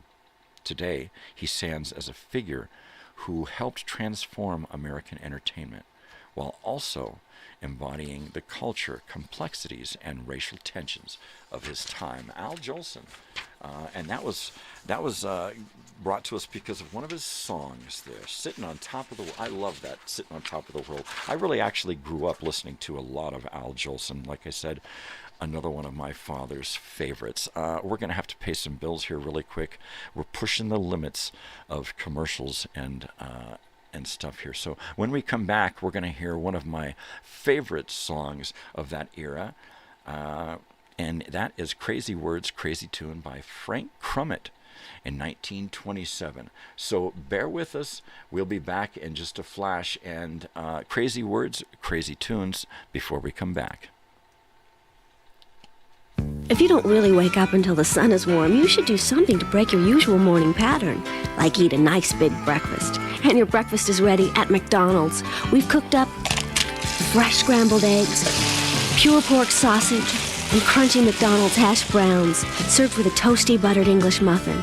We're right on your way, so come on in. You'll be wide-eyed in no time. Nobody can do it Your breakfast is ready at McDonald's. like McDonald's can. Here's the Eager Beavers for Ham's Beer. From the land of sky blue waters comes the water that's for brewing. Round after round it goes and never stops refreshing. Round after round, hands after hands. Round after round it goes and never stops refreshing. You know the bit, the better the water, the better the beer. And it's pretty tough to beat the land of sky blue waters on that score. One taste of Ham's will let you know what it's all about. Ham's starts refreshing and never stops. So if you've got a thing for refreshment, swing over to Ham's Beer. Start with it next time, and you'll stay refreshed. From the land of sky blue waters comes the water that's for brewing. Ham's Brewing Company, St. Paul, Minnesota. Remember, for delicious hot breakfast, enjoy Quaker Oats. The giant of the cereals is Quaker Oats. Delicious, nutritious, makes you feel ambitious. So make your hot breakfast nourishing Quaker Oats. Quaker and Mother's Oats are the same.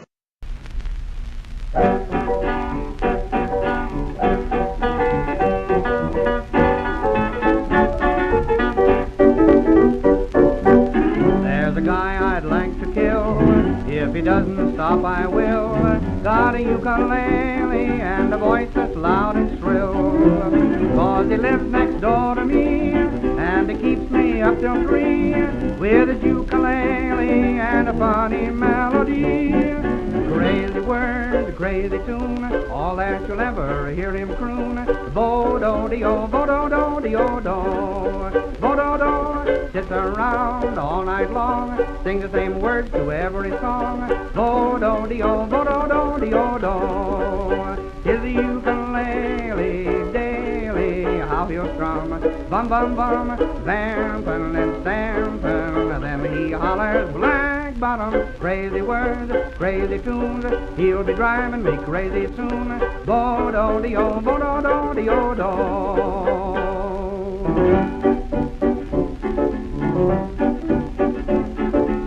I have begged that guy to stop.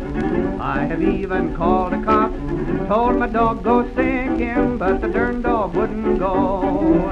But tonight will be the end, yes sirree, 'cause I intend to go up and kick him in the bo-do-do-de-o-do. Crazy words, crazy tune, all that you'll ever hear him croon. Bo-do-de-o, bo-do-do-de-o-do, bo-do-do. Sits around all night long, sings the same words to every song. Bo-do-de-o, bo-do-do-de-o-do. He's got to stop it, yes he must, or I'll just kill him, I'll kill him. Then I'll do the black bottom when I'm jailed for my deed.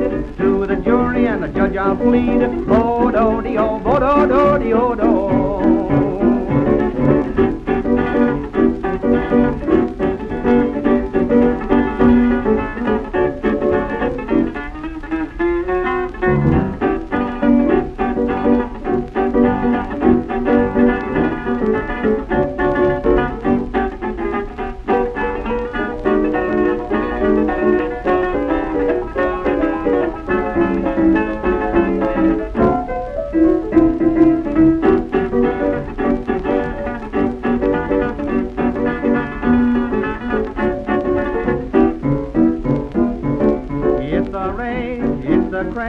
Everybody sings nowadays. Bo-do-de-o, bo-do-do-de-o-do, bo-do-do. Every goof, every chic, tunes as you can begin to shriek. Bo-do-de-o, bo-do-do-de-o-do. Go on the east side, the west side, here or there, everywhere they do-do, bo-do-do. Then they holler black bottom, young or old, old or young. The guy that started it should be hung. Bo-do-de-o, bo-do-do-de-o-do.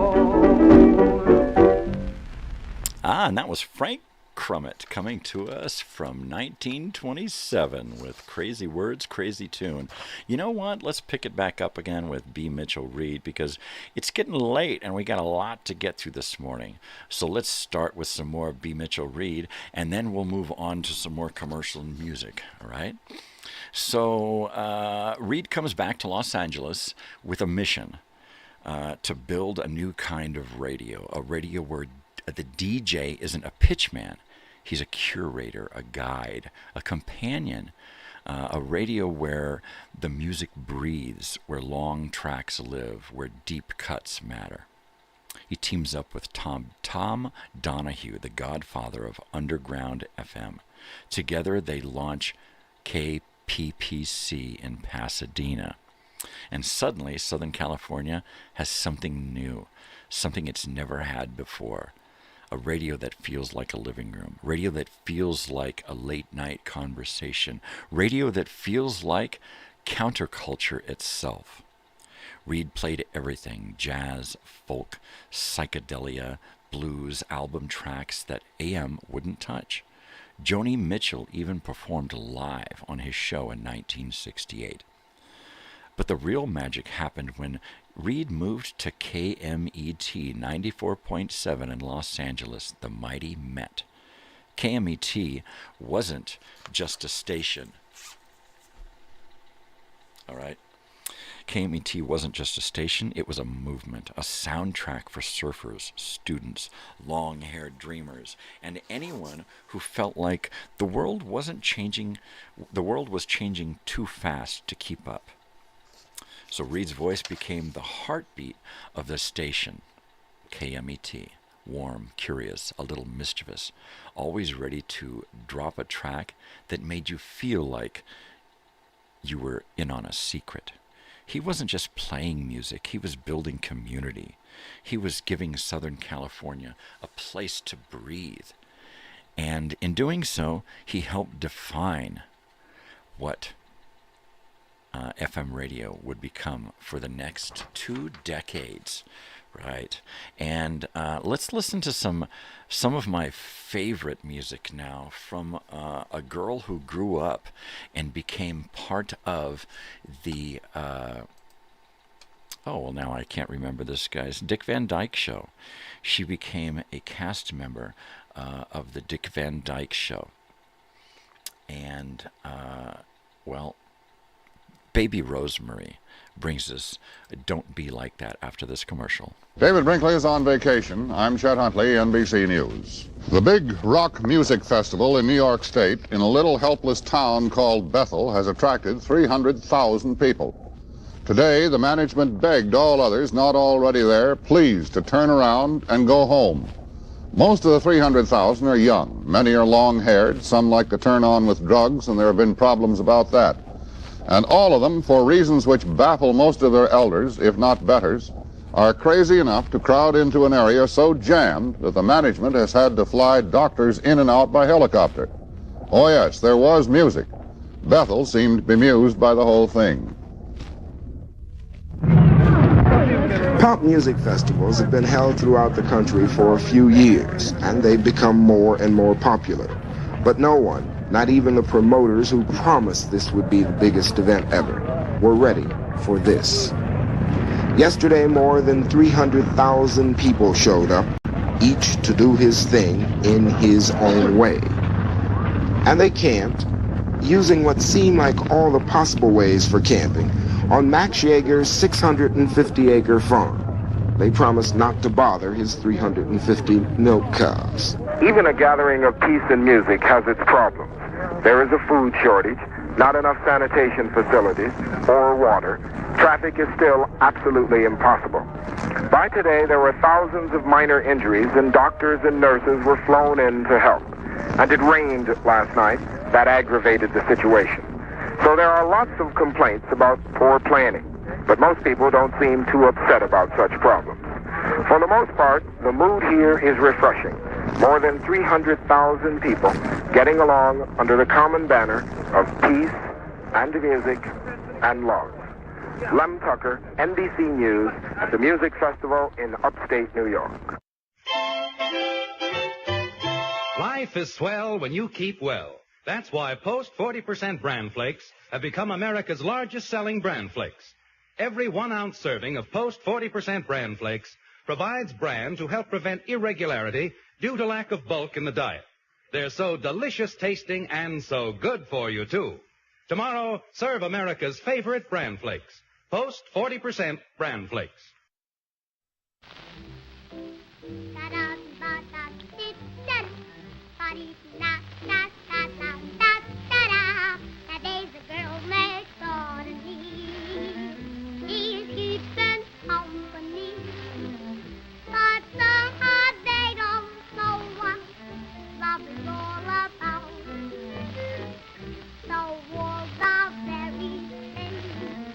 I can't help listening.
Friday night. Those of you call lovely with you.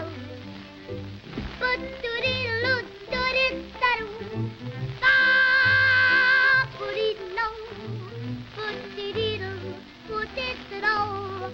Don't be like that.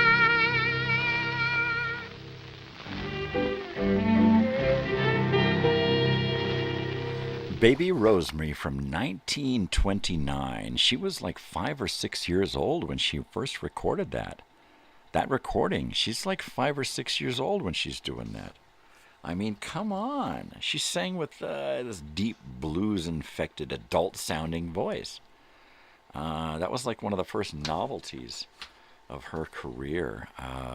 Born August 15th, a Leo, she was of 1923 in New York. Her parents were Stella Gluzkak, of a Polish descent, and Frank Mazzetta, an Italian-American vaudeville performer who worked under the stage name Frank Curly.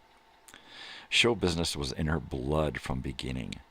Her mother regularly took her to vaudeville shows, and afterward the little girl would come home and imitate what she'd heard singing for neighbors, who quickly realized she had a remarkable gift. She was a remarkable woman. She later, when she grew up, she became, Rose on the... she became simply Rosemary and was on the Dick Van Dyke Show for the whole run of the show. Her and Maury Amsterdam, Dick Van Dyke and Mary Tyler Moore rounded out that cast. We are going to talk a whole lot more about Baby Rosemary and the hoot nanny that followed her. We've been joined this morning by a couple of people that I've gotten messages from through Miriam in the next booth over there, who mans the phones and the fax machine, mans the phone and fax machine and the teletype, and she informs me of any messages that have come through the switchboard. So we have been joined this morning by William, most recently, who had to go to a dentist appointment this morning. So good luck with that. I hope there are no extractions in your future, but fear not. It's not a big deal. I had 21 teeth pulled in one morning, one sitting. I'm like, keep going, doc, keep going. If we're going to go to dentures, let's just get it over with. So yeah, that was a hell of a thing. So I hope you're not going there. But if you are, good luck, more power to you. And James this morning, also there on the East Coast, I believe coming to us out of Florida. He had to leave for a physical therapy appointment this morning. So good luck with that, and hopefully he'll return sometime in the next hour before we have to head on out. We are going to play some more music this morning. We are going to go from Baby Rosemary to Billie Holiday. And Billie Holiday was one of my father's favorites. She was playing in our house regularly. My mother loved Billie Holiday. Everyone in the house loved Billie Holiday. I dare say that when my grandmother came by, it was one of the musical selections that got approval from her as well, and that was a fun time. I do have a little bit of Billie Holiday in the house on LP, and on occasion I bust it out and play it. But this morning we are going to listen to a little bit of Billie Holiday, coming to you out of, I don't know when this is coming. Billie Holiday recorded this in 1937. And you can find this on Lady Day, the complete blues holiday, the complete Billie Holiday on Columbia, 1933 to 1944, and we are going to hear that song, Moanin' Low for You, accompanied by Teddy Wilson, from 1937, after these commercials. So let's hear that.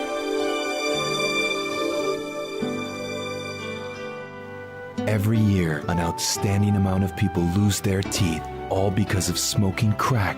If you want to keep your teeth strong and shiny, there's only one simple thing to do. Don't smoke crack. Smoking crack is bad. So the next time you find yourself with a crack pipe in hand, remember, if you love your teeth, please don't smoke crack. The Monkees, brought to you by Kellogg's. K-E-double-L-O double good. Kellogg's best to you.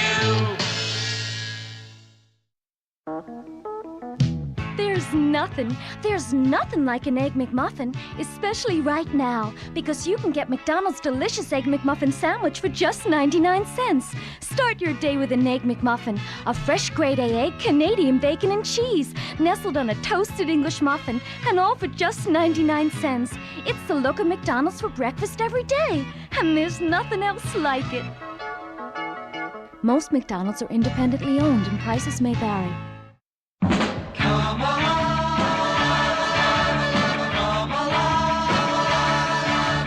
You're in the Pepsi generation. Come along. Come along. You're in the Pepsi generation. Hey, everybody, are you with it? You are with Pepsi-Cola, the great one. No doubt about it, Pepsi moves right in on your thirst, gives you the lift that turns you on. Come on, everybody, you're in the Pepsi generation. Come along. You're in the Pepsi generation. You're in the Pepsi generation. You're in the Pepsi generation.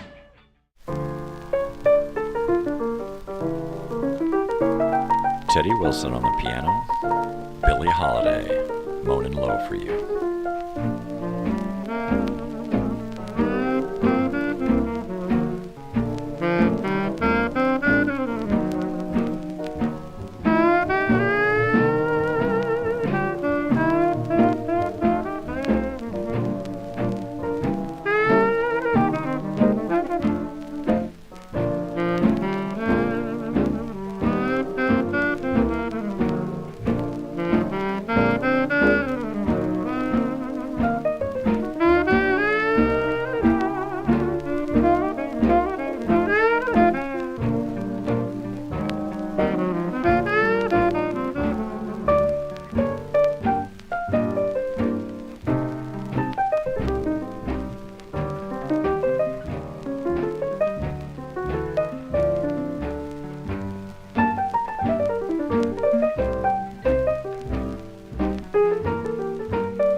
I'm sorry, I fell into that song like it was a trance.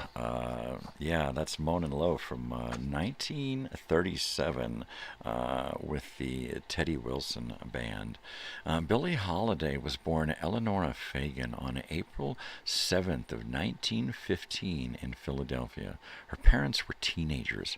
Her mother, Sadie Fagan, was just 16, and her father, Clarence Halliday, would later become a professional musician with the Fletcher Henderson Band. Holiday would spend her childhood in Baltimore, where she and her mother lived in deep poverty. She grew up surrounded by jazz and blues records, especially those of Bessie Smith and Louis Armstrong, who became her earliest musical inspirations. Holiday had no formal musical training.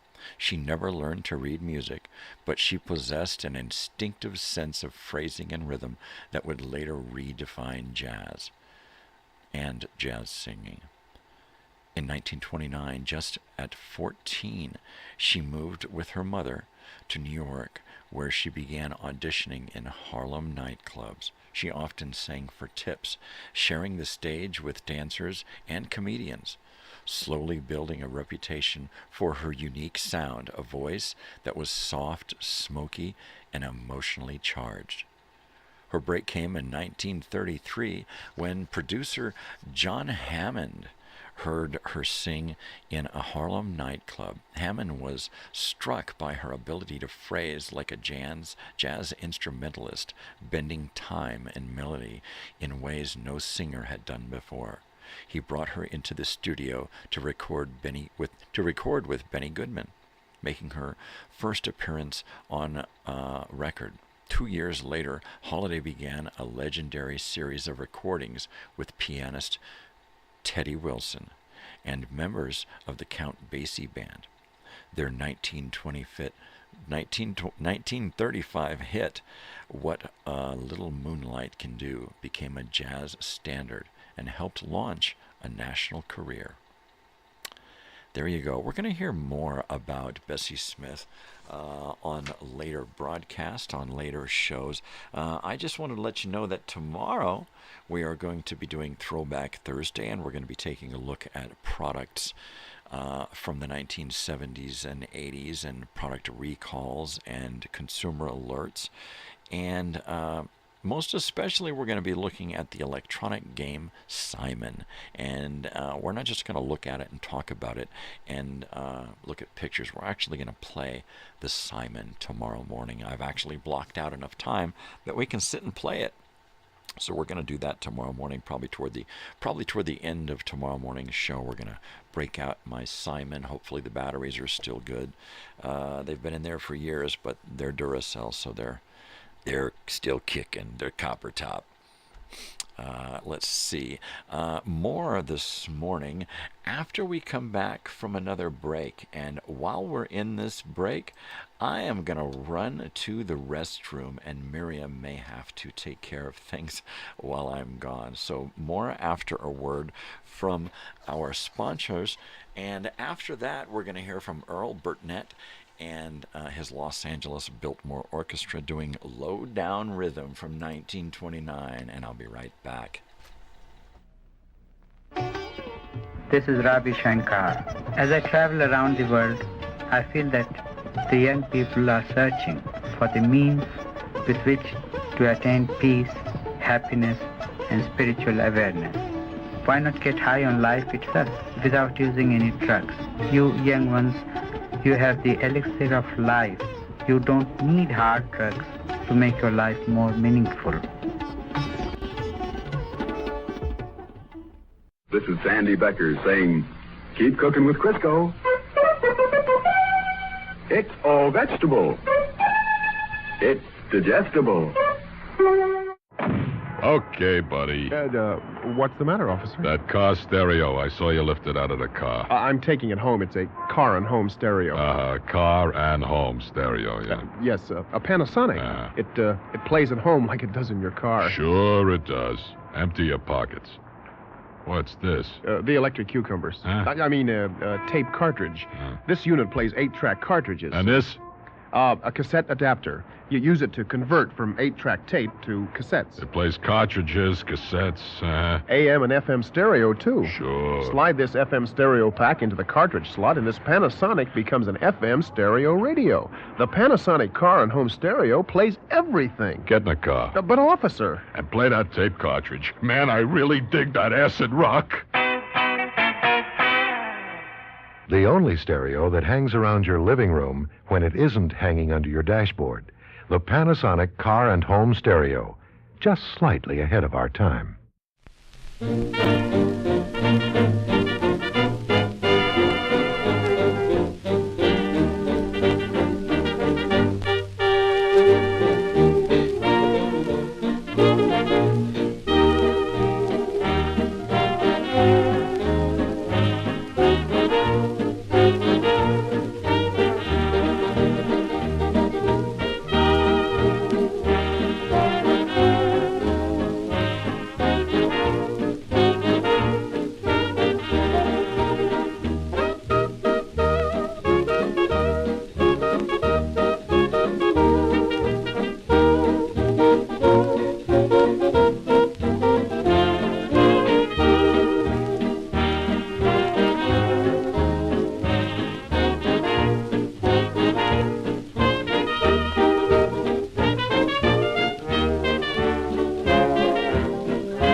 From 1929, Earl Burnett and his Los Angeles Biltmore Orchestra. That's a beautiful song. I love that one. They use June Purcell on this version, providing the featured vocal chorus on that. And until I started doing this morning show, I never knew that. So thank you, Miriam, for helping me out with all of the details on the morning show. A little bit about Earl Burnett. He was born February 7th, 1896, in Harrisburg, Pennsylvania, into a world that was just beginning to embrace recorded music and the early stirrings of jazz. He attended Pennsylvania State College, but after 2 years he left school to pursue what had already become his true calling, music. By his late teens, Earl Burnett was publishing songs including early hits like Canadian Capers in 1915 and Down Honolulu Way in in 1916, both which became popular pieces in the emerging dance band era. And before we go to the next commercial break, I want to finish off our discussion this morning about B. Mitchell Reed and the B. Mitchell Reed story, one of the quintessential DJs of our time. By the time the 1970s rolled into the 1980s, B. Mitchell Reed had already changed radio twice. First by helping ignite Beatlemania, and then by helping to invent freeform radio FM. But his legacy isn't just in the stations he worked for. It isn't in the idea he championed, that a DJ is more than a voice between songs. A DJ is a companion, a translator, a friend in the dark. Reed believed radio could be intimate, personal, and human. He believed music could be a bridge between generations, between cultures, between people who might not agree on anything except the way a certain guitar riff makes them feel. And that's why he matters today, because in a world that moves faster than ever, we still crave connection. We still crave someone who can guide us through the noise. We still crave a warm, steady voice that says, "Hey, you're not alone out there." Reed passed away in 1983, but his fingerprints are in every DJ who treats the radio mic like a conversation instead of a commercial. And here's the part I love. Reed didn't just play the past, he played the possible. He played the world as it could be. And that's what we're trying to do here every morning. Build a little community, sharing a little history, and reminding each other that the past isn't gone. It's not dead. It's not canceled. It's alive. It's teaching us. It's connecting us, just like B. Mitchell Reed did. And I'm really, really happy that I chose B. Mitchell Reed this morning as my first topic for Old Time Radio Wednesdays. We're going to talk a lot about the 70s and 80s, but I dare say we will dip back into the 20s, 30s, 40s, and 50s, and even 60s of old time radio. On an upcoming show, we are going to be doing, we'll do Wolfman Jack. We'll do other KMAT DJs of the past. We're going to do Dr. Demento, and we will do any old DJ that I think makes sense. At this point, we're going to take another break, and we are going to come back from that break with Button Up Your Overcoat from 1928. And this is a great version because there is a character on this song, Button Up Your Overcoat, in this version, that sounds an awful lot like Popeye. So listen up and eat an apple every day, okay?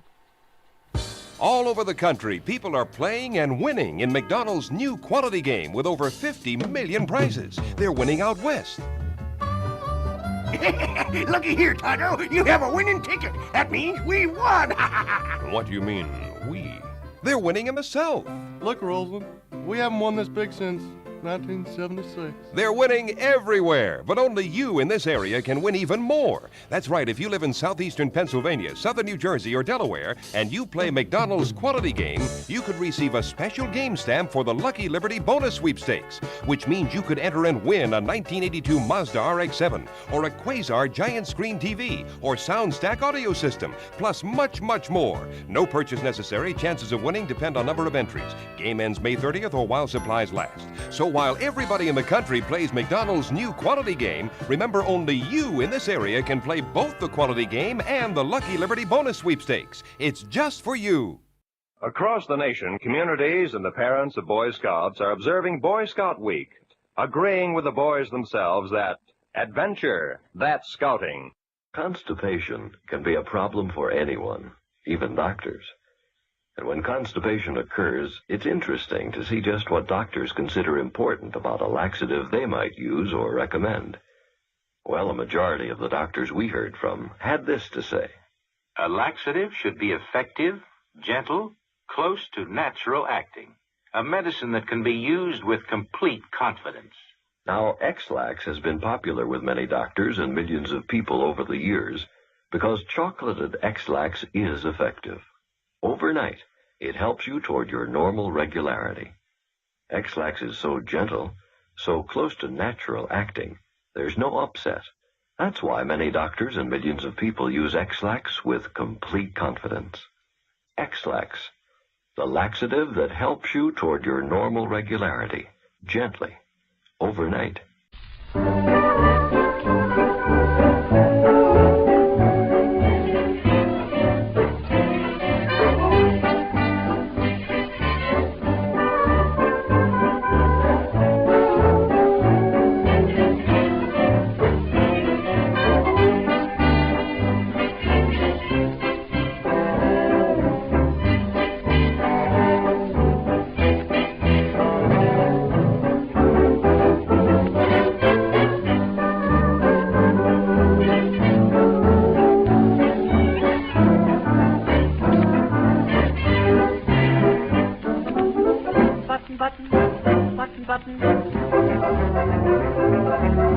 Button up your overcoat when the wind is free. Be sure to take good care of yourself. You belong to me. Eat an apple every day.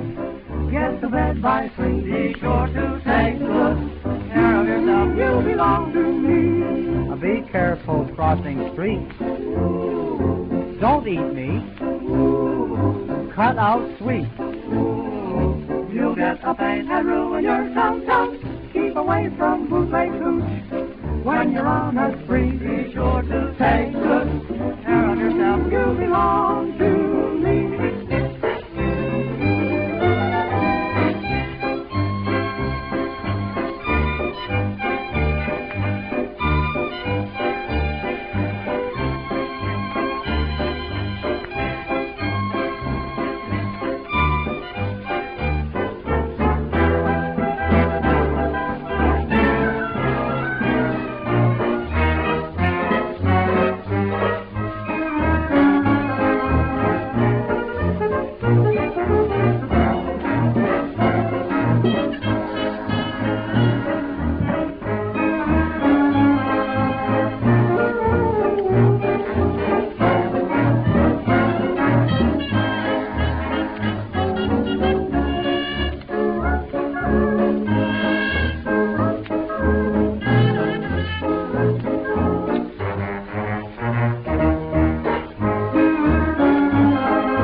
Take good care of yourself, you belong to me. That's Button Up Your Overcoat. And I dare say that's probably the Fred Waring's Pennsylvania's version from 1929.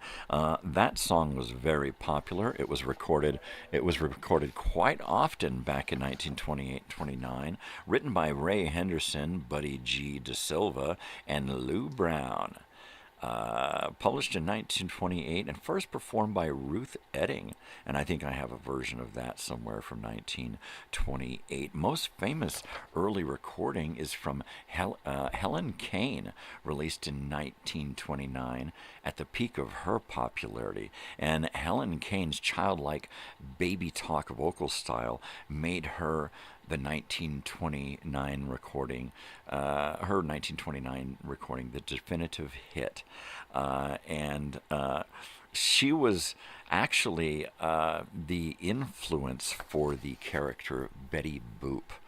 Okay, but she actually had to sue Max Fleischer for copying her image right down to her boop-boopy-doop. And in court, under oath, Max Fleischer actually admitted, yes, he did fashion the Betty Boop character completely after Helen Kane, and she never played Betty Boop. She was never used as the voice for Betty Boop, but she was the influence behind Betty Boop. Lastly, we're going to finish off the morning here with a little from Fats Waller. And Fats Waller, he was born May 21st, Thomas Wright Fats Waller, in 1904, May 21st in New York City. He was the seventh of 11 children, though only 5 survived childhood. His parents, Adeline and Edward Waller, had moved from rural Virginia to New York, hoping for better opportunities. His mother was a musician. His father was a Baptist lay preacher. Their home was filled with church music, classical records, and the sounds of Harlem, all of which shaped the boy who would become one of the most beloved jazz figures of all time. Fats Waller on the piano in the next song coming up, which is an instrumental, Papa Better Watch Your Step. And that's going to come to us after the next commercial break. A little bit more about the new format. On occasion, I will not only bring to you old-time jazz music from the 20s and 30s, but I'm going to start taking grateful dedications. And just to let you know, right now, Miriam is at the fax machine, and the fax lines are open. If you want to send in a message, if you've got a comment or you want to talk this morning, just let her know, and she'll get that message directly to me. Otherwise, we're just going to hang out this morning and continue on with what's going on. The new format here on Wednesdays is as follows. What you've seen is what you get. What you hear is what you get. The only bummer about this particular morning is that I have to have cameras on. But I think the cameras are for my own safety. So we will leave the cameras on in here every morning. But I am bringing you a radio broadcast from the past. So get ready to time trip every day on the show. And Wednesdays, we're on the radio. Tuesdays and Thursdays, we're on the television. And we'll be coming to you Tuesday with a morning news program. And then on Thursdays with a morning consumer program from the 1970s and 80s. And then on Mondays, we're just going to talk about everything film from the 1970s, 80s, actors, actresses, studios, writers, producers, directors, everything from film we're going to discuss in the screening room on Mondays. We may even be in a theater or a classroom or the occasional television.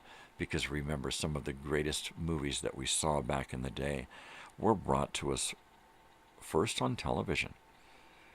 Some of the first times we saw a movie was on the little glowing box in our living rooms, and fresh with commercials and even edits. But on Fridays, we're just going to kind of wrap up the week and what we've talked about and kind of tie it into my own past. All right. Right now, we are going to take another 5-minute or so break. This one looks like it's closer to 6 minutes. And then we'll come back and we'll wrap up this morning's show. So hold on, people, for another time trip into the past. And I will talk to you in a few minutes. Enjoy. When you note the low prices of Clippercraft clothes, you're apt to be puzzled. How do they do it, you'll say?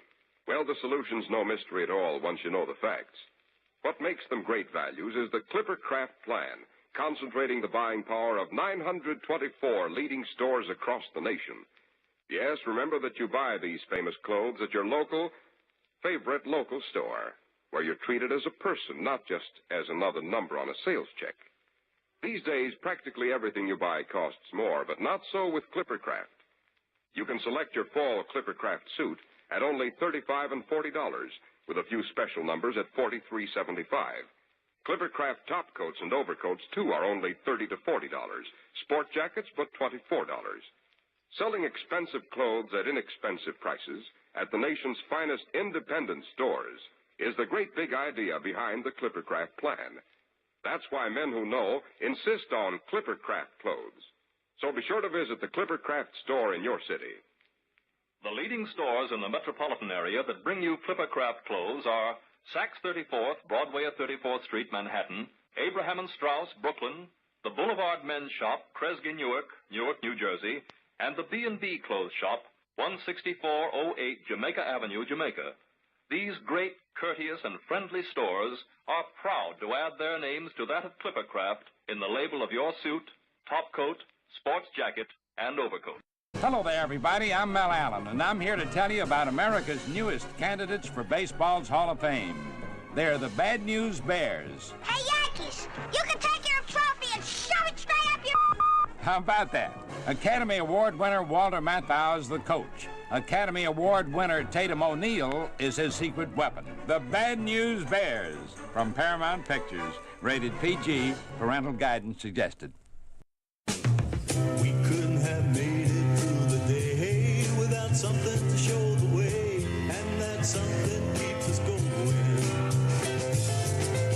And you can't make it through the night if you don't have some kind of light. Let's show it. 7 Up, 7 Up. We see the light of 7 Up, 7 Up. 7 Up. We see the light of 7 Up. Yeah, because the fresh, light, delicious taste of 7-Up and sugar-free diet 7-Up is just right for those hot, thirsty, uncold days of summer. You should have plenty on hand. 7-Up and sugar-free diet 7-Up for the uncold days of summer.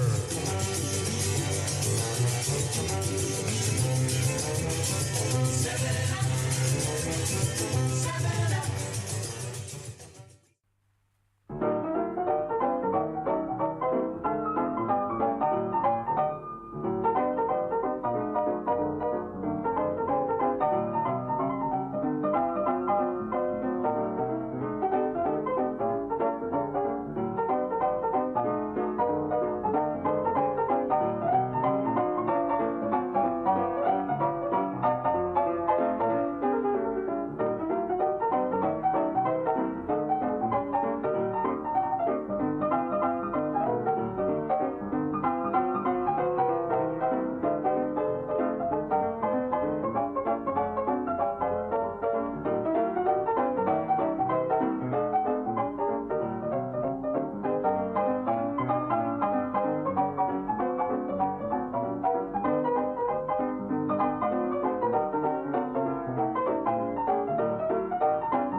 That's Fats Waller, one of the architects of Harlem Stride piano. He recorded that in the early to mid-20s, if I'm not mistaken. This is around 21 to 23 when he recorded this. He would often, to earn extra cash, he would just walk into one of the many recording studios that would create piano rolls. And this was an actual piano roll from the 1920s. And it was perfect for piano roll because he had a perfect stride piano bounce with left hand power and right hand filigree.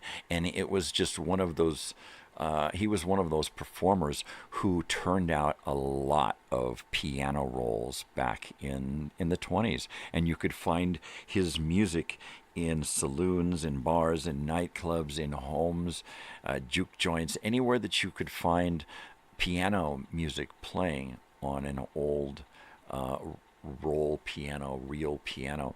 You could find his music, and his music was a favorite of nightclubs because it had such a bounce and stride to it. And one of the fathers of Harlem Stride piano there, Fats Waller, from the early 1920s. It's just about time to wrap up this morning's show, which is kind of a bummer for me because I'm really enjoying this. I think I packed in too many commercial breaks, so I'll have to work on that. Instead of 10, I think we'll go down to 8 commercial breaks for the 2-hour period, which is going to bring us about 8 songs. What I might do is make us even a little bit fewer breaks and add an extra song, one at the beginning of the commercial break, one at the end of the commercial break, and that'll probably give us a little bit more time to hang out and play. And as I can see, Miriam has just stepped out of the studio for a moment, probably to go to the little girl's room.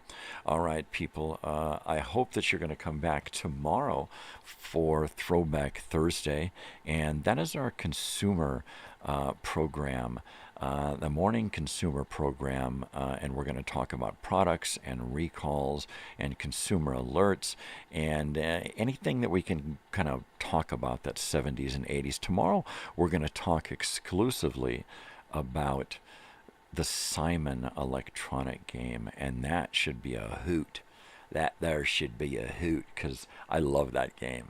And just like the Rubik's Cube here, we have an actual Simon in the studio. Miriam's been playing with it all morning, and she's way better than I am.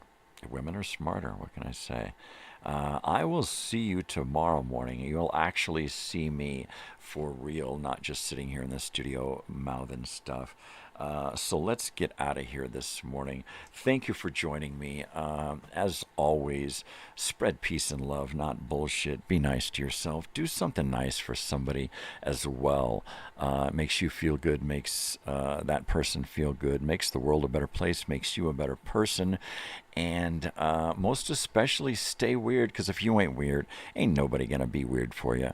Be nice. Do something nice, courageously nice for somebody today. That'll put a little bump in your step. All right. Take care, people. I will see you in the morning. As always, love you. Peace, love, and adios. See you in the morning.